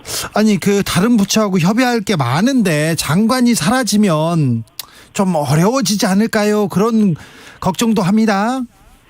그렇지만 이제 말씀드린 것처럼 생애 주기별로 영유아부터 노인까지 가족 구성원 전체에 대해서 하나의 부처에서 통합하면서 이제 양성평등 정책에 대한 부분을 저희가 그 전체의 어떤 라이프 사이클에 저희가 다 관철시킬 수 있고요. 그다음에 남녀 모두, 그다음에 세대 모두가 평등한 어떤 그런 국민 눈높이에 맞는 정책을 할 수 있어서 저는 오히려 생애 주기별 정책에 대해서 양성평등 패러다임을 다 반영할 수 있기 때문에 양성평등 정책에 대한 공감대도 넓히고 실제로 국민께 느끼는 체감도 같은 것은 훨씬 더 커질 것이라고 그렇게 생각합니다. 아니 여성들이 여성 인권이 지금 후퇴하고 있다 이렇게 얘기하는데 여가부 폐지가 오히려 여성계를 위한 거라고요? 그러니까 여성 인권이 후퇴한다고 얘기하는 거에 대해서는 저는 뭘 근거로 말씀하시는지는 좀 저희가 살펴봐야 된다고 생각이 되고요. 예를 들어서 뭐 성격차 지수나 이런 걸로 말씀하신다고 하면은 성격차 지수에서 우리나라가 등수가 낮은 건 맞습니다. 99등 이렇게 네. 돼 있는데 네. 그런 거는 어떤 부분에서 많은 진전이 있어야 되냐면은 첫 번째는 정치 권력에서 여성의 역할이나 여성의 참여의 확대, 그러니까 국회 같은데 여성 국회의원이 굉장히 많아지는 것, 그 다음에 노동시장에서 성별 임금 격차가 저희가 OECD 국가 중에서 가장 크거든요. 그러니까 그런 부분이 빨리 개선되는 거, 그런 부분이 개선되면 어떤 성격차 지수는 굉장히 빨리 좋아지고 그러면 예를 들어서 그런 성별 임금 격차를 없애기 위해서 고용부에서 전체적으로 종합적인 관점에서 여성과 남성의 어떤 성차별 부분을 해결해 가는 노동시장에서 그런 부분들이 오히려 더 효율적이고 더 도움이 많이 될 것이라고 저는 생각을 해요. 성차별 부분이 개선되지 않았기 때문에 여가부가 생긴 거 아닙니까? 그거는 이제 20년 전에 아까 제가 처음 말씀드린 것처럼 시대가 굉장히 바뀌었고 그 당시 사회에는 굉장히 가부장적인 문화나 이런 것도 많았기 때문에 호주제 폐지 같은 것에서 굉장한 진전을 이룬 것은 사실입니다. 그러니까 여가부의 한계가 있지만 성과도 인정하는 부분은 분명히 있고요. 다만 지금은 시대가 20년이 지났고 시대가 요구하는 것도 달라지고 조금 더 지금은 프랙티컬하고 실용적인 부분에서 양성평등 정책이 필요한 시점이라고 저는 판단하고 있습니다. 해리스 미국 부통령이 한국에 와서도 성평등 문제, 여성의 권한 강화 이런 부분 지적했는데요. 지적했는데 이게 우리 정부가 이 세계적인 흐름, 추세를 따라가지 않고 오히려 역행하는 거 아니냐 이런 지적도 있습니다. 그거는 좀 제가 다른 데서도 말씀드린 적이 있는데 해리스 부통령이 얘기하신 어떤 그런 좀 더 양성평등한 부분 그런 부분이 필요한 거는 저는 전적으로 동의하고 그래서 아까 말씀드린 것처럼 정치적 영역에서 여성의 권한의 강화에 대해서 해리스 부통령이 굉장히 강조를 합니다. 저는 그런 부분에 대해서 전적으로 동의를 하고요. 전 세계 얘기를 하시는데요. 북경 행동 강령 같은 데서 여성 정책 전담 기구를 설치하라고 하는 것은 여성 정책만 수행하는 독립부처를 설치하라는 의미가 전혀 아닙니다. 그리고 실제로 다른 나라들도 보면은 여성 명칭이 포함된 기구는 감소하고 사회복지나 고용 등 여러 정책과 함께 수행하는 오히려 거버넌스가 훨씬 더 증가하고 있다는 사실을 말씀드립니다. 아직 근데 우리 사회에 구조적 성차별 좀 있잖아요. 많죠. 제가 말씀드렸다시피 그게 아까 정치적 영역에서의 여성의 어떤 대표성, 그다음에 노동시장의 성별 임금 격차 그 두 부분이 가장 큰 가중치가 있고 그 두 부분에서 개선이 좀 빨리 이루어지는 게 굉장히 필요하고 그다음에 여성 여러 가지 이제 범죄 피해나 이런 부분부터 여성을 확실하게 보호하는 그런 부분들이 되면은 사실은 이제 문제가 해결이 되는 거죠. 그러니까 어떤 식으로 데피니션을 내리는 게 중요한 게 아니고 문제를 해결해 가는 어떤 실용적인 어떤 접근과 어떤 효율적인 방안이 저는 더 중요한 시대가 됐다고 생각을 합니다. 우리 사회에 있는 구조적 성차별을 더 없애기 위해서 여성가족부가 더 역할을 해야 되는 거 아닙니까? 그거를 저희가 역할과 기능을 없앤다는 말씀이 아니고 현재의 거버넌스를 바꾼다는 거죠. 그러니까 보건복지부랑 통합을 해서 그 안에 인구, 가족, 양성평등본부로 만들어서 복지부가 갖고 있는 인구 기능, 그다음에 아동에 대한 것, 노인에 대한 것과 여성가족부의 기능을 고용만 빼고요. 다 결합해서 종합적인 서비스를 하겠다는 게 저희의 취지이기 때문에 지금 말씀하신 것처럼 역할과 기능을 약화시키는 게 아니고 역할과 기능을 오히려 강화하는 것이라고 제가 계속 말씀드리고 있습니다. 알겠습니다. 7일 날 여가부에서 양육비 떼어먹은 89명의 이름 공개하고 출국 금지시키고 이런 조처 취했는데 이제 어디에서 합니까? 그거 이제 보건복지가족부랑 통합되면 밑에 이제 거기에 만들어지는 양성평등본부에서 하게 되죠. 성평등이 아니라 양성평등을 강조하시는 이유는 뭔지요? 저는 특별히 그 단어에 대해서 여성가족부에 제가 취임하면서 장관으로 말씀드렸지만 특별한 의미 부여를 하지 않고 혼용해서 쓰고 있습니다. 그렇습니까? 네네. 앞으로 혼용합니까? 그러면 양성평등부, 성평등부, 성평등 가족 청소년부 이런 대안이 나올 줄 알았는데 여가부가 그냥 사라집니다. 인구, 가족, 양성평등본부라고 했을 경우에는 가족과 양성평등본부의 이름에 여가부의 어떤 정체성은 들어있다고 저는 생각이 됩니다.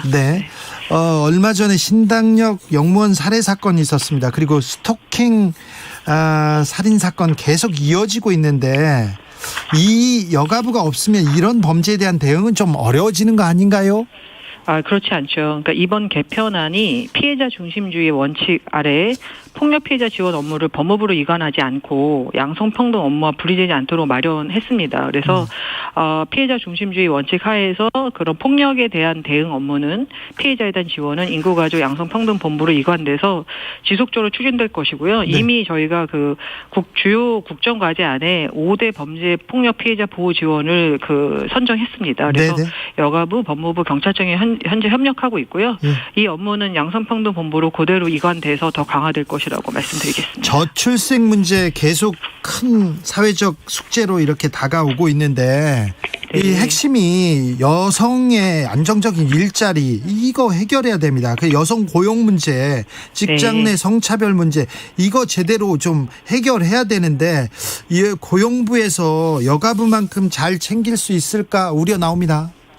저는 이제 고용부의 특사경 특별사법경찰관인 고용평등 전담 근로관제가 있어요. 그래서 여기는 임금이나 승진이나 해고에서 만약에 성차별적인 처우에 대해서 그 문제가 발생하면 여성가족부보다 훨씬 더 큰 감독권이나 조사권을 다 가지고 있고 노동위에 그걸 구제까지도 다 요청할 수 있는 그런 강력한 권한이 있기 때문에 오히려 고용부 안에서 이 부분을 잘 풀어갈 수 있을 것이라고 생각이 되고 이제 현재 그 여성가족부가 경단 여성을 지원하고 있거든요. 그래서 그 업무가 이미 법 자체도 고용부랑 공동으로 하고 있는 그런 업무이고 여가부가 갖고 있는 어떤 섬세함 같은 것을 잘 살리면서 고용부의 큰 인프라 안으로 가면은 기업에 대한 다양한 인센티브도 잘 사용할 수 있고 그다음에 고용부의 고용복지 플러스 센터나 워크넷 같은 고용 전산망하고 잘 연결해서 경력 단절 여성에게 더 많은 직업 훈련이나 더 많은 기회를 제공할 수 있을 것이라고 기대하고 있습니다. 아니 지금도 잘 안 되고 있는데 장관이 사라지는데 본부로 격하되는데 부처 간 교섭으로 이거 오히려 더 힘이 떨어질 것 같은데요. 저는 그렇게 생각하지 않고요. 실제로 이제는 국무회의에 가서 얘기할 수 있는 분이 복지부 장관도 계시고 그다음에 양성평등 본부장도 같이 가는 거기 때문에 두 명의 스피커가 어떤 양성평등에 대해서 얘기할 수 있는 창구가 저는 오히려 생겼다고 생각하고 여가부가 빠지고 오히려 두 장관이 더 얘기를 더 많이 할 수 있다. 두 명이 있죠. 네. 그다음에 또 총리님 밑에 양성평등위원회도 있기 때문에 그 위원회 여성폭력방지위원회 지금 저희 차관이 가시거든요. 네. 근데 이제 양성평등본부장이 가시고 그분은 대외적으로는 장관의 지위를 갖습니다. 장관과 차관의 중간급이긴 하지만 장관의 어떤 지위를 대외적으로 갖기 때문에 저는 그런 식으로 다만 장관이 없어지기 때문에 모든 게 약화된다라는 그런 어떤 굉장히 단선적인 사고에는 동의하기 어렵습니다. 장관이 없어요. 특히 단선적인 사고가 아니라요. 지금 우리나라에 구조적인 성차별이 있고 여성이 살기에는 너무 힘들어요. 사회생활하기는 힘들어요. 이렇게 얘기합니다. 여성단체들이 여가부 폐지 반대하지 않습니까? 찬성하는 데도 있고 반대하는 곳도 있고 그렇습니다. 네. 그래요? 찬성하는 곳보다는 반대하는 곳이 훨씬 많잖아요. 기관의 숫자로 봐서는 그렇진 않습니다. 네. 그래요? 예. 야당에서 이재명 대표가 이거 제동 걸고 막겠다, 여가부 폐지 막겠다 이렇게 얘기하고 있는데 이 부분은 어떻게 보시는지요? 물론 저는 이제 국회의 권한을 굉장히 존중하고요. 네. 그다음에 이 정부조직법이 어쨌든 국회를 통과해야지만 되는 거기 때문에 여야 의원님들 만나 뵙고 이제 설명을 잘 드리고 그다음에 토론회도 하고 국회에서 다양한 의견을 모으는 그런 과정들이 진행될 것이라고 생각하고 그 과정에서 윤석열 정부가 갖고 있는 입장에 대해서 충분히 설명드릴 그럴 생각입니다. 장관이 되셨는데 이 여가부 폐지가 훨씬 더 여성들한테 도움이 될 거다. 이런 얘기를 하시는 것 자체가 조금 쉽지는 않으실 거예요. 아니 저는 그렇진 않습니다. 어떻게 보면은 좀 더 이념적으로만 접근했고 상징적인 의미로 있었던 여성가족부를 조금 더 실제로 실용적이고 좀 더 예산도 많고 인프라도 많은 보건복지부와 통합해서 국민께 직접 드리는 서비스의 전달 체계를 좀 더 효율화하고 조금 더 많은 어떤 사업이나 인프라에 양성평등의 기재가 반영될 수 있도록 하는 부분이 국민께 전달하는 서비스를 전달하는 공무원 입장에서 더 중시해야 되는 내용이라고 생각이 됩니다. 여가부 폐지 5글자에서 시작된 것 같습니다. 선거에서. 그런데 이 선거에서 여성과 남성을 이렇게 젠더를 갈라치기 하면서 이거 여성 혐오 그리고 서로에 대한 혐오를 정치에 이렇게 가지고 온 거는 굉장히 우려할 만한 일 아닙니까? 최근에 대통령님이 도어 스태핑에서 이 여성가족부를 폐지하는 부분에 대해서 여성에 대한 정책을 강화하는 것이라고 말씀을 하셨기 때문에 전 대통령님도 제가 지금 오늘 인터뷰에서 드린 말씀과 개를 같이 하고 계실 거라고 아니 생각합니다. 대통령이 그 소리를 하는데 무슨 얘기인지 모르겠더라고요, 저는. 지금 제가 그래서 좀 더 자세히 오늘 시청자 여러분께 설명드릴 수 있는 기회가 된 것 같습니다. 예. 아무튼 여가부는 폐지되지만 여성 인권을 위해서 여성들의 성평등을 위해서 다른 부서에서도 잘 챙길 수 있도록 마지막까지 좀 챙겨주십시오. 예, 최선을 다하겠습니다. 국민들이 걱정하지 않아도 되죠. 여성들이 특별히요. 예, 제가 특별히 더 국민들께 잘 알리고 이것이 어떻게 더 국민들에게 효과적인 전달체가 되는지 더욱 많이 설명드리고 소상히 말씀드리도록 하겠습니다. 네, 고생 많으셨습니다. 여성가족부 김현숙 장관님이었습니다. 네, 안녕히 계세요. 정치 피로, 사건 사고로 인한 피로, 고달픈 일상에서 오는 피로. 오늘 시사하셨습니까? 경험해보세요. 들은 날과 안 들은 날의 차이. 여러분의 피로를 날려줄 저녁 한 끼 시사. 추진우 라이브.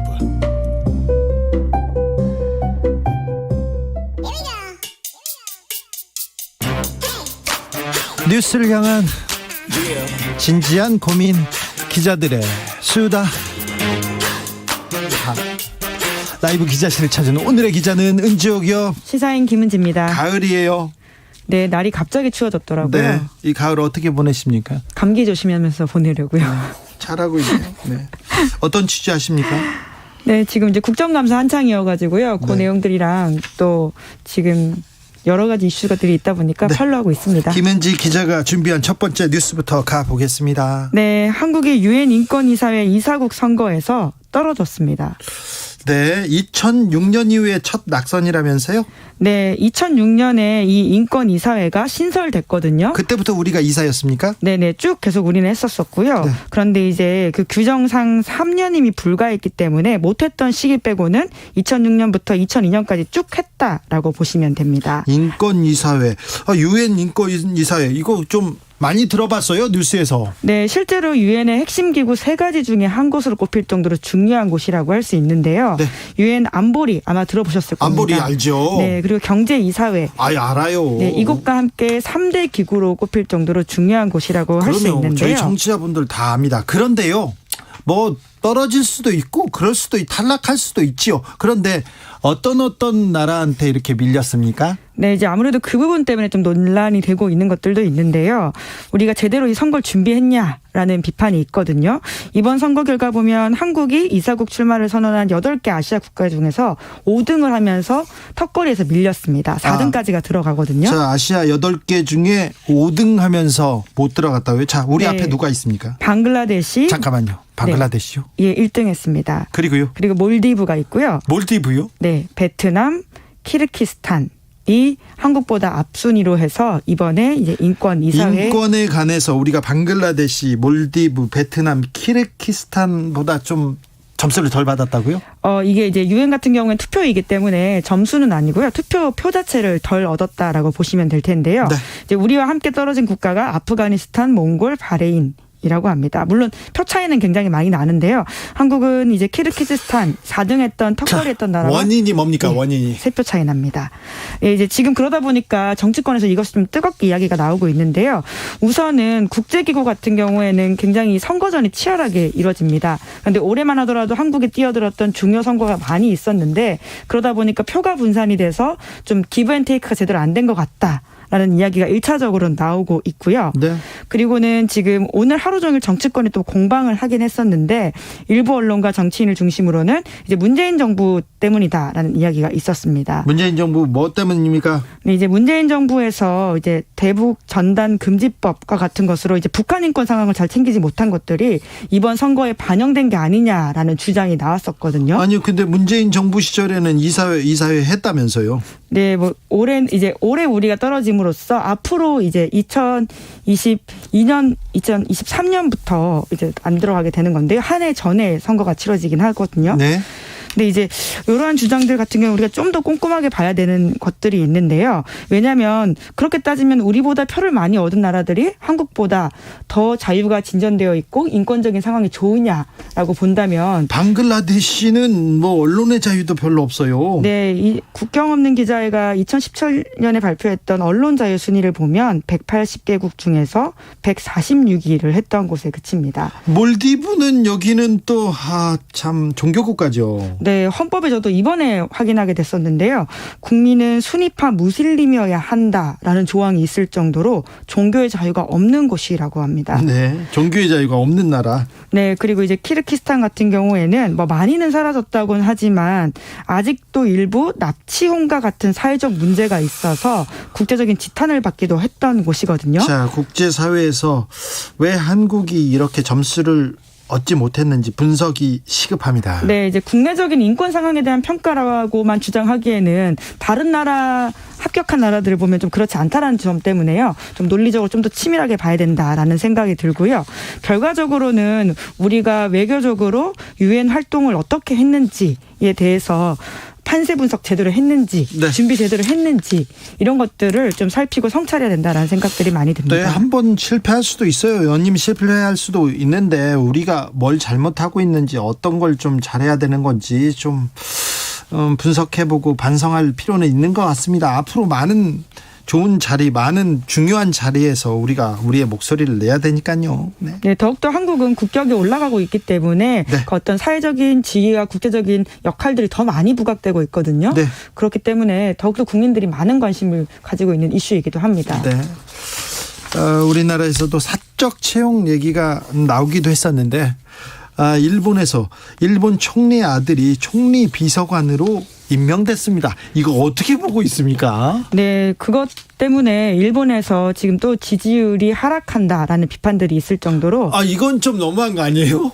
네, 왜냐하면 그 아들이 만약에 정치적 경험이 있고 또 자격을 갖췄다라고 한다면 물론 그럼에도 불구하고 비판을 받을 수 있는 사안이긴 한데요. 네. 실제로 그렇지도 않다라고 합니다. 그럼 말 그대로 세습, 그러니까 핏줄 때문에 그 자리를 차지했다 이런 비판을 받을 수밖에 없는 일본은 상황인데요. 세습 정치인 많이 있습니다. 아베 전 총리도 마찬가지고요. 뭐 고노다로 뭐 많이 있는데요. 사실 지금 기시다 총리 같은 경우에도 네네. 아버지 지역구를 이어받은 사람이거든요. 그런데요, 세습이 떠오릅니다. 이 아들은 어떤 사람입니까? 네, 1991년생으로 이제 젊은 축에 들어가는 정치인이라고 할 수 있는데요. 네. 31살입니다. 네. 쇼타로 신임 총리 비서관은 이제 대학을 졸업하고 이제까지는 미쓰이 물산에서 일을 했다라고 하는데요. 2020년부터 아버지 기시다 후미오 의원 사무실에서 비서로 근무했다라고 합니다. 아버지 사무실에서 비서로 근무해서 직접 데리고 다른 데도 아니고요. 네, 일본 같은 경우에는 대단하네요. 그런 경우들이 꽤 많고요. 예? 사실 기시다 총리도 아버지 지역구 그대로 이어받았기 때문에 네. 그 사무실에서 일을 한 바가 있거든요. 자, 총리 비서관은 뭐 하는 자리입니까? 네, 뭐 아시다시피 가장 가까운 자리에서 보좌를 하는 자리라고 할 수 있는데요.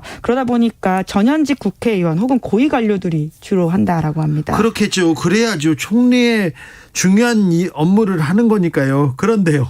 네, 그러다 보니까 인사 배경에 대한 설명 요청들이 꽤 들어오고 있고요. 왜 이 사람 썼습니까? 네, 뭐라고 합니까? 일본은 관방장관이 대변인이라고 할 수 있거든요. 해당 관방장관이 적재적소에 인사를 한다는 판단에 따른 것이다 라고 밝혔다라고 합니다. 네, 적재적소다. 예, 능력만 보고 쓴다. 예, 알겠어요. 네, 요미우리 신문은요? 예, 총리 관전의 인사 활성화, 기시다 사무소와 연계 강화를 위한 인사. 그러니까 지역 사무실 출신을 뽑아서 총리와 지역 사이에 그런 어떤 연계를 강화하겠다라는 이야기인 건데요. 그런데 아무리 봐도 아이고 아들한테 또 물려주려고 하는구나 이런 생각이 이런 의심이 들 수밖에 없는 그런 상황 아닙니까? 네, 실제적으로 기시다 총리도 그랬기 때문에 3대를 이어가지고 지금 그렇게 하는 거 아니냐라는 비판이 나올 수밖에 없는 상황입니다. 자, 세습 정치인 기시다 총리에 대해서 조금만 더 알아보죠. 네, 1987년 중의원이었던 아버지의 비서로 정계에 발을 들여왔고요. 그래서 지역구를 물려받았다라고 합니다. 똑같네요. 네, 심지어 이제 여기도 그 전까지는 일반 은행을 다니다가 정계에 입문했다라고 하거든요. 기시다 총리는 와세다 대학 나왔죠. 그리고는 은행 다니다가 아버지 비서로 또 정계에 입문합니다. 네, 조선일보에 따르면 일본에는 이러한 세습 정치인들이 꽤 많다라고 하는데요. 절반 가깝다고 하는데 40% 정도 된다죠? 네, 전체가 아니라 이제 여당인 자민당 안에서만 40%, 그러니까 10명 중 4명이 아버지나 할아버지에게서 의원직을 세습받았다. 그런데요, 장관이나 총리 굉장히 높은 사람일수록 세습 정치인이 많더라고요. 네, 그러니까 금수저라는 말을 그 이상으로 할 수 있는 상황인 거죠. 다이아몬드 수저라고 해야 되나요? 네. 그렇게 볼 수 있을 정도로 사실 굉장히 다이나믹스가 없다고 볼 수 있는 건데요. 말씀처럼 역대 총리의 경우로만 더 좁혀보면 70%가 세습 의원이라고 합니다. 70%. 네, 그러니까 총리 되려면 아버지나 할아버지가 고위 정치인이어야지만 가능하다, 이렇게 볼 수도 있는 것이죠. 네. 이제 그렇기 때문에 지금 기시다의 아들 기용은 악재다, 이런 비판들이 나온다라고 하는데요. 아무리 일본이어도 이건 좀 과하지 않느냐라는 것이죠. 네. 실제로 기시다 내각이 지금 지지율이 굉장히 낮은 편입니다. 네. 일본에서는 총리제이기 때문에 의원 내각제라서 지지율이 낮으면 정권이 바뀔 수도 있는 상황이거든요. 네. 특히나 이제 아베 국장 이슈를 제대로 처리하지 못했다라는 부분이 있었는데요. 거기에 더해서 세습 정치 논란까지 더욱더 기름을 붓고 있는 중입니다. 네. 그렇군요. 네, 기시다 총리 같은 경우에는 경청이라는 키워드로 굉장히 자기가 국민들의 말을 열심히 듣는 정치인이다, 이렇게 브랜딩한 바가 있는데 네. 이게 무슨 경청이냐라는 비판도 있다고 합니다. 그렇군요. 이 정도 비판이면 굉장히 일본에서는 엄청나게 센 비판 중에 하나입니다. 다른 세습 정치인들 정말 많아요, 일본은. 네, 말씀하신 것처럼 이제 지난 7월에 피격 사건으로 사망했던 아베 전 총리 같은 경우에도 지금 후계자로서 이제 친동생의 장남이 거론되고 있다라고 하고요. 예. 그리고 지금 차기 총리 후보군에 들어가 있는 고노다로 장관 같은 경우에도 네. 아버지가 전 외무상이었었습니다. 고노 요헤이, 네, 그렇죠. 전 외무상이었죠. 고노다마로 유명했던 네. 외무장관이고요. 그리고 한국에서는 소위 이 별명으로 유명한 고이치미 신지로 전 환경장관이 있는데 펀쿨색좌라고 하거든요.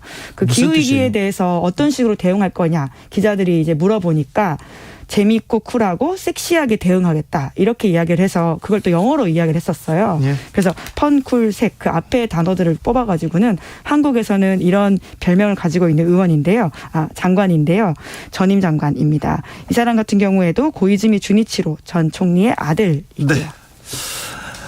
지금 역사적인 논란을 일으키고 있는 정진석 전 전이 아닙니다. 죄송합니다. 정진석 국민의힘 비대위원장의 아버지가 경성모 씨, 그러니까 전두환 정권에서 내무부 장관을 지내셨죠. 그때 일본 관련해서 굉장히 또 의미 있는 일을 추진하지 못했던 걸로 기억하고 있는데요. 네, 우리도 세습 정치인 8805님, 일본은 대를 이어서 가업을 지키더니 정치도 그렇군요. 그렇네요. 2507님, 우리 정치인들도 부러워 죽을 겁니다. 그리 하고 싶어서요. 그렇게 하고 싶을까요? 이거 시키고 싶을까요? 그런 분도 있고 아닌 분도 있는데, 네. 정치개혁이라는 지점에서는 그렇게 긍정적이지 못한 현상이긴 하죠. 네. 알겠습니다. 여기까지 들을까요? 네, 고맙습니다. 기자들의 수다, 시사인 김은지 기자와 함께했습니다. 감사합니다. 교통정보센터 다녀오겠습니다. 김민희 씨. 네, 교통량이 많은데 돌발 구간도 많습니다. 호남고속도로 순천 쪽으로 산월 부근 1차로에서는 사고가 나면서 광산부터 속도 줄여 지나고요. 반대 천안 쪽으로는 동광주 일대로 교통량 늘었습니다. 함양 울산고속도로 함양 쪽으로 웅촌 2터널 1, 2차로에서는 장애물을 처리하고 있고요. 경부고속도로 부산 쪽으로 활천 부근 4차로에서는 고장난 대형 화물차를 처리하고 있습니다. 반대 서울 방면으로는 모두 38km 구간에서 정체인데요. 안성휴게소에서 동탄분기점 사이와 기흥에서 죽전휴게소 부근, 다시 서울요금소에서 판교분기점 사이와 또 달래내곡에부터 한남까지 더디게 지납니다. 서울시내 분당수서로 청담대교 쪽으로 수선아들목을 앞두고는 1차로에 고장난 차가 서 있는데요. 부근으로 차량들 서행합니다. 올림픽대로 공항 쪽으로 한강대교 부근 5차로에서는 사고가 나면서 영동대교부터 긴 정체 이어지고 있습니다. 이후로도 가양대교까지 속도 줄여 지납니다. KBS 교통정보센터였습니다.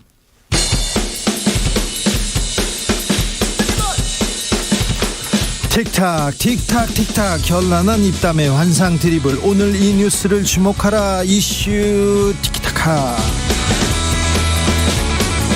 머리끝부터 발끝까지 핫이슈 더 뜨겁게 이야기 나눠보겠습니다. 정코너 최진봉 성공회대 교수. 안녕하십니까, 최진봉입니다. 홍코너 김병민 국민의힘 비대위원. 예, 반갑습니다. 네, 비대위원으로 계속 가시는 거네요. 아, 네. 네.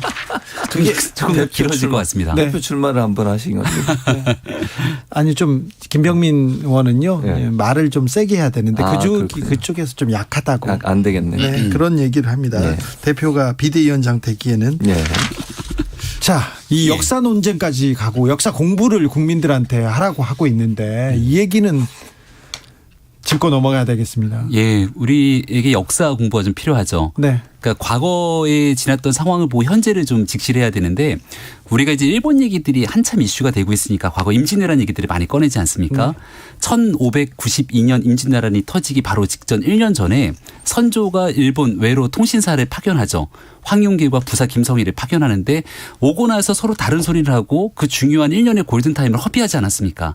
이런 역사 속에서 지금 북한이 미사일을 발사하고 또 7차 핵실험을 앞두고 있는 상황이 서로가 동인 서인 가려서 붕당 정치 하듯이 지금 일본의 친일이니 극일이니 논쟁을 하고 있는 상황들이 얼마나 국익을 저해하고 있는 것인가, 이런 역사를 통해 좀 교훈을 얻었으면 좋겠고요. 대한민국 정치가 해야 되는 얘기들은 그런 과거의 시시콜콜한 일들을 통해서 말로 주고받는 정쟁이 필요할 때가 아니라 7차 핵실험을 실제 북한이 하고 나면 그때 대한민국은 국제사회와 어떤 공조를 할 것인지 등에 대한 좀 생산적이고 현명한 정치들을 진행해야 된다는 말씀을 드립니다. 김병민 의원, 예. 그래서 조선과 조선왕조하고 일본하고 전쟁을 한 적이 없습니까? 그러니까 말씀드렸던 것처럼 과거의 역사 문제를 좀 깊게 끌어오는 건데. 아니 그러니까 전쟁을 한 적이 정진석 위원장이 했던 이제 얘기 속에서 몇 문장에 관한 얘기들이 지금 계속 회자가 되고 있는 상황이잖아요. 전쟁을 안 했냐고요. 아유, 그 당시에 침략했던 일본의 모든 문제가 있는 거 대한민국 국민이 모를 리가 없고 정진석 위원장이 모를 리가 없을 거라고 생각하는데 모르고 있는데. 이 글을 좀 장문의 글을 쓰다 보니까 나왔던 표현에 대해서 또 너무 이 지엽적으로 계속 끌고 들어가진 않았으면 좋겠습니다. 기본적으로 저는 신민사관의 논리와 다르지 않다 이렇게 생각해요. 이거 이런 논리잖아요. 그러니까 일본이 우리나라를 침략해가지고 그 만행을 저지르면서 우리를 지배하면서 우리 국민들에게 심어줬던 이미지가 뭡니까? 너희가 잘못해서 망한 거야. 이런 이미지예요. 그게 신민사관이거든요. 결국. 그렇죠. 일본의 잘못이 아니라 너희가 내부적으로 문제가 있어서 망한 거고 우리가 침략이 들어온 거야. 정당성을 확보하려고 그렇게 교육을 했어요. 네. 그게 역사를 잘못 왜곡해서 가르친 거 아니겠어요? 지금 정진석 비대위원장의 발언을 보면 그 내용과 크게 다르지 않다는 거죠. 내부적 문제 때문에 문제가 발생한 거지 일본의 침략이 문제가 아니라는 식의 그런 뉘앙스의 발언을 하신 거잖아요. 그리고 그것이 결국은 내부적으로 이 논란이 내부적으로 썩어 있었고 그것 때문에 결국은 일본이 침략하게 됐고 그럼 결국 일본의 침략 자체에 대한 정당성이 확보된 듯한 느낌을 받을 수밖에 없어요. 이런 식민사관과 거의 일맥상통한 내용의 발언을 비대위원장이 어떻게 하실 수 있습니까? 아니 뭐 비판하는 건 좋아요. 뭐 이재명 대표가 얘기했던 친일 논란에서 비판하고 싶으면 비판하셔도 됩니다. 네. 근데 이걸 신민사관과 거의 비슷한 유사한 내용의 발언들을 하시면서 그 얘기를 하는 것이 과연 정당성을 확보할 수 있을까? 지금 정치자들은 이거는 김병민도 실드 불가 이렇게 얘기하는데 하고 있잖아요 지금. 예, 말씀드린 것처럼 우계기가 한반도에 휘날리면이라는 얼토당토 않는 얘기에 대해서 굉장히 답답해하는 국민들이 많이 계시고요. 이 일에 대해서 자꾸 거듭 말씀드리건데 친일 프레임으로 가져가게 되는 현재의 상황에 이 말을 주고받는 일들이 대한민국 국익에 크게 도움이 되지 않는다. 저는 이렇게 좀 정리하고 싶습니다. 그렇죠. 대한민국 국익에 전혀 도움이 안 되는데 왜 이렇게 논란을 키우고 있어요? 얼른 정리를 해야죠. 네. 얼른 정리가 되겠어요 지금? 아니 본인이 그러면 예를 들어 정리를 하려면 국민들이 이렇게 화가 나 있고 국민들이 볼 때 이해 안 되는 발언을 하셨으면 사과를 해야 될 거 아니에요. 공부를 더 하랍니다. 공부를 더 하는 국민들을 좀 가르치려고 들어요. 국민들은 아니라고 하는데 국민들한테 공부 더 해라. 당신들이 잘못 들었다. 왜곡해서 지금 얘기하고 있는데 뭘 왜곡했는데요. 아니 말씀이 그렇잖아요. 앞에 보면 분명히 조선 왕조는 일본과 싸운 적이 없다고 말씀을 하고 계시고 본인은 그렇게 돼 있어요. 내부적으로 썩어 문드러지고 망해서 결국은 이런 일이 발생했다고 얘기를 하고 있잖아요. 그걸 국민들이 문해력을 지금 테스트하시는 거예요?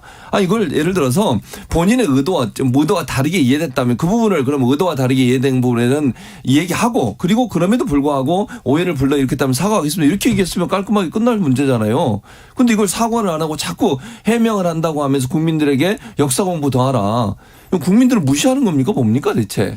이게 이제 아마 국민들을 대상으로 했던 얘기가 아니라 민주당이 좀 지나칠 정도로 친일, 매국, 이완용까지 끌어들여서 정치적 공세를 하는 것들에 대한 아마 맞대응성 성격이 있지 않나 싶고요.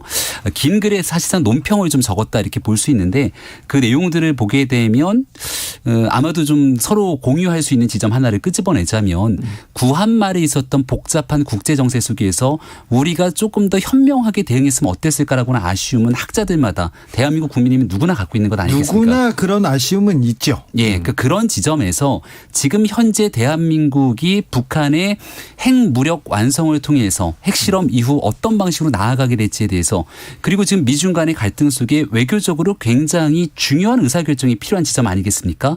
여기에 한국과 미국, 일본이 군사 훈련들을 같이 함께 연합해서 하고 있는 일들은 과거 문재인 정부부터 추동됐던 일들이 있는 건데 이걸 밑도 끝도 없이 극단적 친일 국방 등으로 몰아가게 되는 이재명 대표의 행태에 대해서 비판하고자 함이었음을 다시 한번 집중해서 말씀드립니다. 비판을 하는 거를 뭐라 하는 게 아니고 내용 자체가 국민들이 받아들이기 어렵고 아까 제가 말씀드린 신민사관에 근거한다고 볼 수 없는 그런 표현들이 들어가 있기 때문에 문제가 되는 거예요.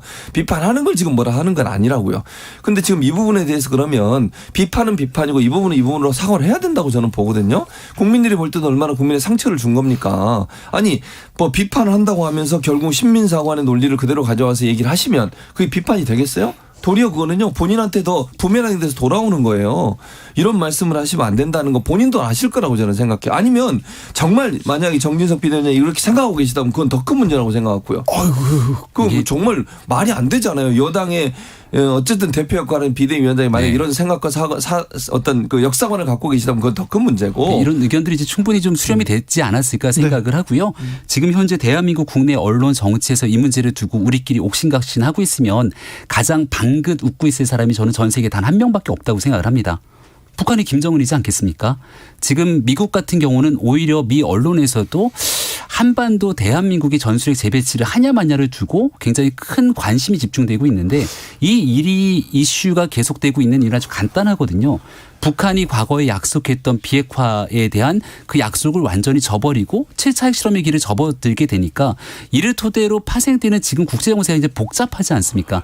그런 생산적인 논의의 과정으로 빨리 좀 넘어갔으면 좋겠습니다. 아니 그런데 이제 비핵화를 또 철회하겠다 이런 또 카드를 만지작거리고 이 악재를 또 더 큰 악재로 핵무장하겠다고요. 그럼 동북아 평화는요.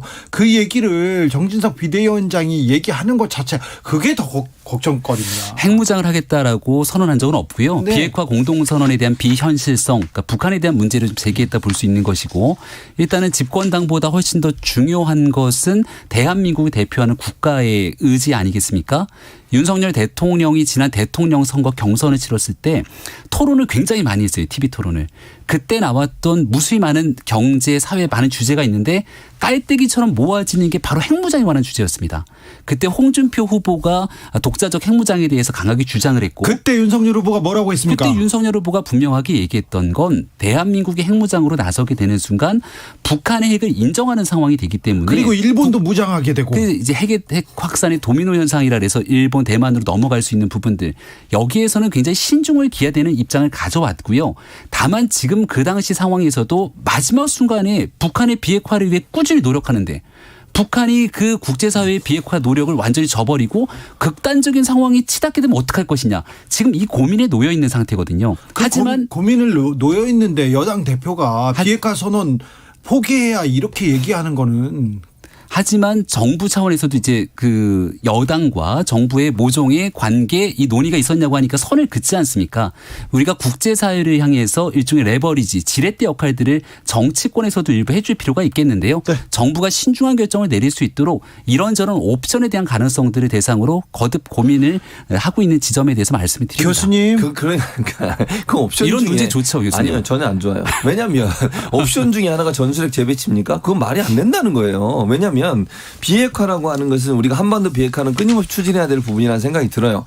핵을 예를 들면 북한이 핵 개발하니까 우리도 핵을 가져야 되겠다. 이건 정말 위험한 발상이에요. 그러면요 양쪽 다 큰 폭탄 하나씩 머리에 이고 있는 거예요. 만약에 사태 정말 순간의 실수로 핵폭탄을 눌렀다고 가정을 해보겠습니다. 한반도 전체가 문제가 돼요. 그러면 그렇기 때문에 비핵화의 논리를 주장하기 위해서 우리가 핵무장을 하면 안 돼요. 전술핵의 재배치도 안 되는 것이고. 왜냐하면 지금 아까 말했잖아요. 대선 기간에도 윤석열 후보도 그렇게 말씀을 하셨잖아요. 그게 얼마나 위험한 상황인지. 그러면 군비를 서로 경쟁하듯이 올려가지고 결국 핵전쟁이 일어날 수 있는 위험성에 빠지게 되는 거예요. 우리가 비핵화를 계속 추진하는 이유가 뭡니까? NPT 가입하고 그럼 북한의 핵 개발을 어떻게든지 막아보려는 노력을 하는 거고요. 그런 상황이라고 하면 국제사회가 나서서 북한의 핵 개발을 막아야 되고 북한이 핵을 가지니까 우리도 가져야 한다는 이런 논리 자체는 상당히 위험한 발상이다. 동북아 전체가 위험에 빠질 수 있는 그런 문제가 발생할 수 있어요. 위기에 빠지자 북핵 카드를 들고 나왔다 이렇게 생각하기도 하는데 좀 국민들은 좀 걱정이 큽니다. 심은정님께서 과거를 잊은 민족에게 미래는 없다는 건 인정하시죠? 이렇게 그래서 제가 1591년 알겠어요. 네. 조혜숙님께서 제발 실수하면 사과 좀 하고 일 좀 크게 만들지 마시고요. 이렇게 얘기합니다. 네. 네. 네, 알겠어요. 예. 김병민 비대위원은 대변인을 오래 하셨으니까 만약 자민당 대표가 한국하고 일본하고 조선하고는 전쟁이 없었다. 그냥 당파로 내부가 썩어가지고 그냥 우리가 그냥 집어먹었다. 전쟁 없었다. 이렇게 얘기하면 명 대변인 김병민은 뭐라고 했을까요? 일본의 대상으로요? 네. 네, 뭐 일본 자체적으로 자기들끼리 했던 아니요. 공식적으로 그렇게 얘기했으면요. 네. 자민당 대표가 다시 한번 다시 한번 얘기하라고? 왜 못 들은 척해요? 기억이 나지 않습니까? 그 사이에 이제 생각하는 거야. 뭐 어떻게 그렇죠. 말을 만들지. 일본은 조선은 양조와 전쟁을 한 적이 없다. 조선은 일본군 침략으로 망한 것이 아니다. 이렇게 얘기하면. 네, 대한민국 어떤 국민이 그걸 받아들일 수 있겠습니까? 네. 자, 이제 소모적인 논쟁은 어느 정도 좀 일단은 그러니까요. 네. 이 논란은 좀 그만하고 앞으로 나가야 되는데 자꾸 논란거리를 보세요. 대통령의 논란을 권성동 의원의 설화로 막았습니다. 혀를 몰네. 그다음에는 권성동 의원의 얘기가 쏙 들어갔어요. 정진석 의원의 더 센 말이 나와가지고. 네. 계속 그렇게 갈 겁니까? 근데 이 여의도 정치권의 설화의 근본적인 막말의 근원을 따져보게 되면 민주당의 이재명 대표의 발언들이 또 굉장히 큰 역할들을 하게 되죠.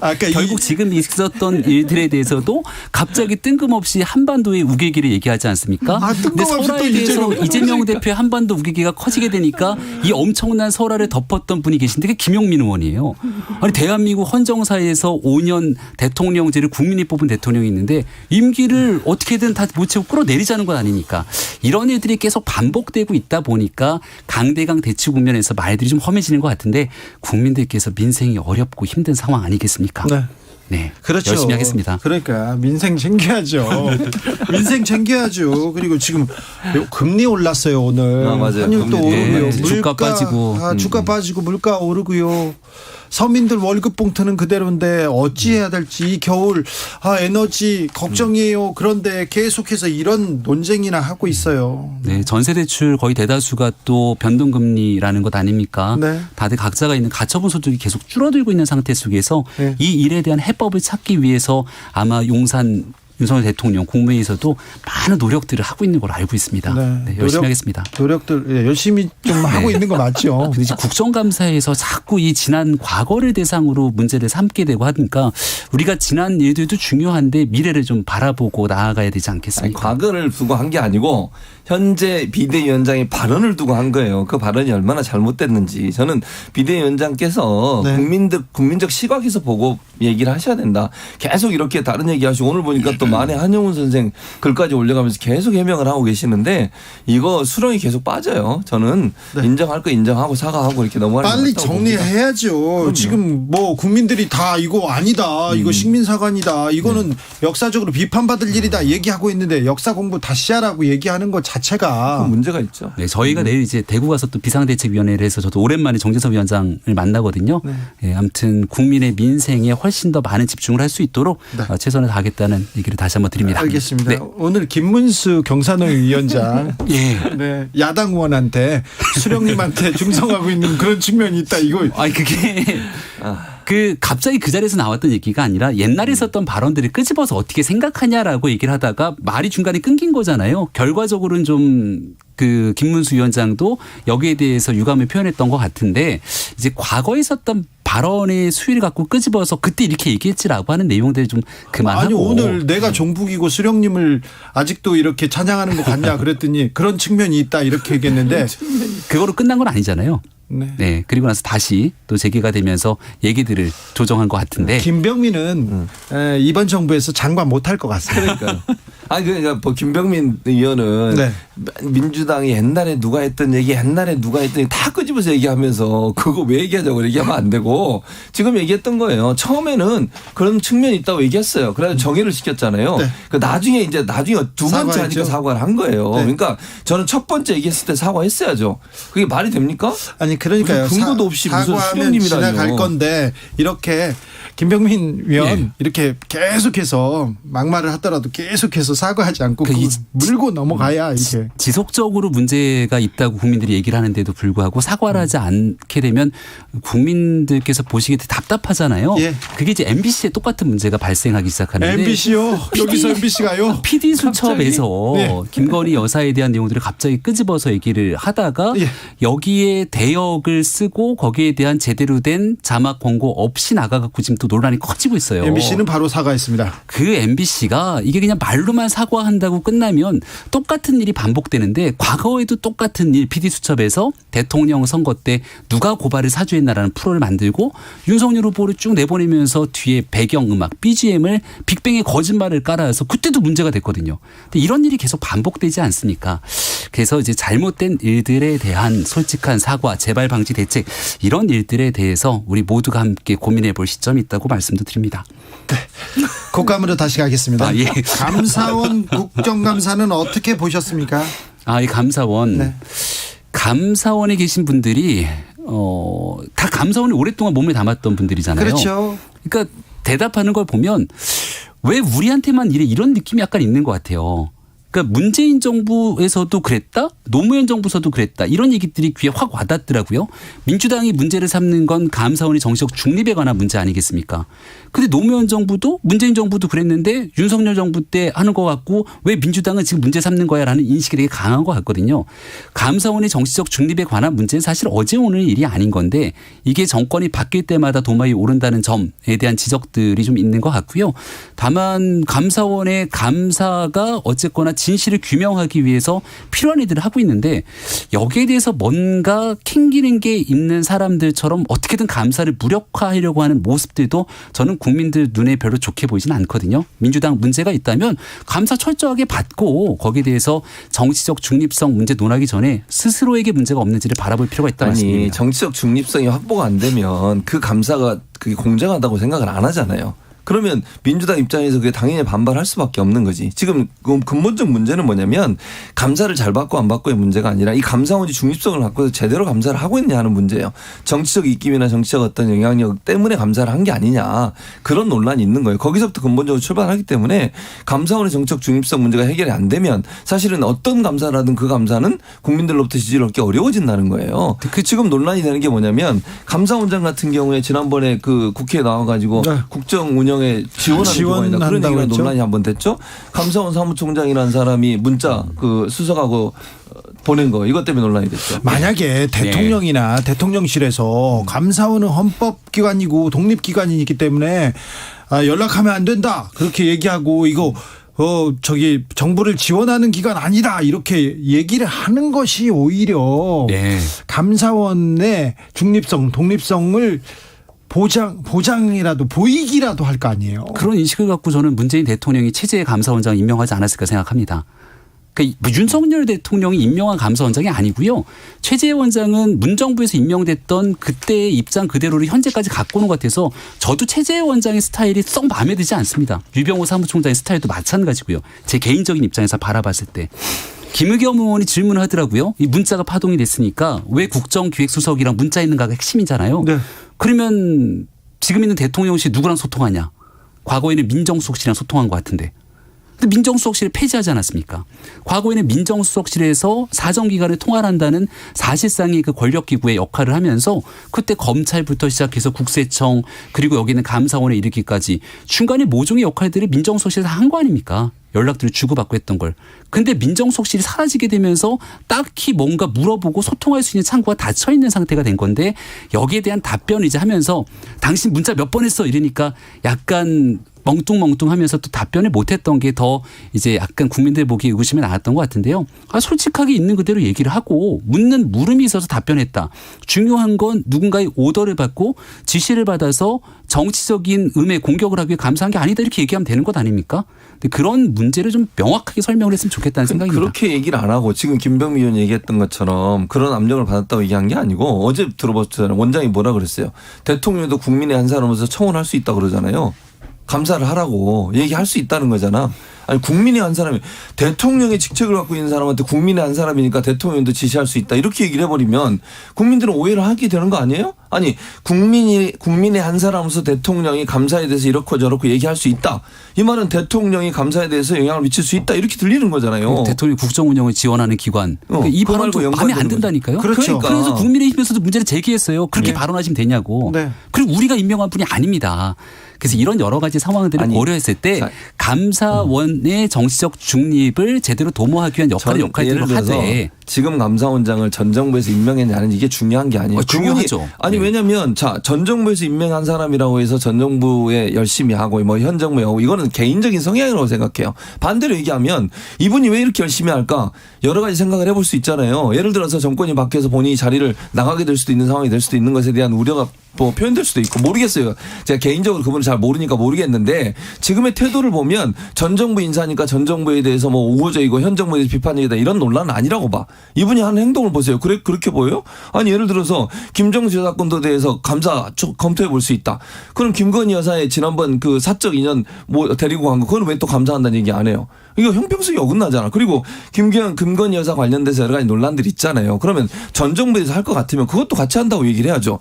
이거 국민이 누가 봐도 이거는 편파적이고 편향적이라고 얘기할 수밖에 없는 구조인데 그 부분을 너무 노골적으로 현 정부에 대해서는 옹호하는 듯한 태도를 보이고 지난 정권에 대해서만 여러 가지 건에 대해서 지금 감사를 하고 있는 거잖아요. 여기에 대해서 국민들은 의문을 품는 거예요. 그러니까 이분이 개인적으로 어떤 생각을 갖고 이제 지난번에 저는 그 국회에 했던 발언이 본인의 생각이라고 개인적으로 생각하는데 국정 운영에 지원하는 기관이라고 감사원을 규정을 해버리니 그럼 대통령이 윤석열 대통령이 하시는 일을 도움을 주겠다는 것밖에 안 돼요.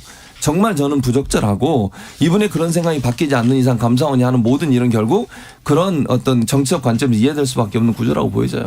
그렇게 말씀을 하시면 문재인 정부 때 산업부에 대해서 감사 나가기 전에 공무원들이 모여갖고서는 그때 그 문건 자료들 삭제해서 줄줄이 구속되지 않았습니까? 그럼 그들은 감사 나오기 전에 어떤 방식으로 이런 그 자신들에게 해당되는 문건들을 삭제했을까? 이런 고민들이 깊어질 수밖에 없는 것이라고 저는 생각을 합니다.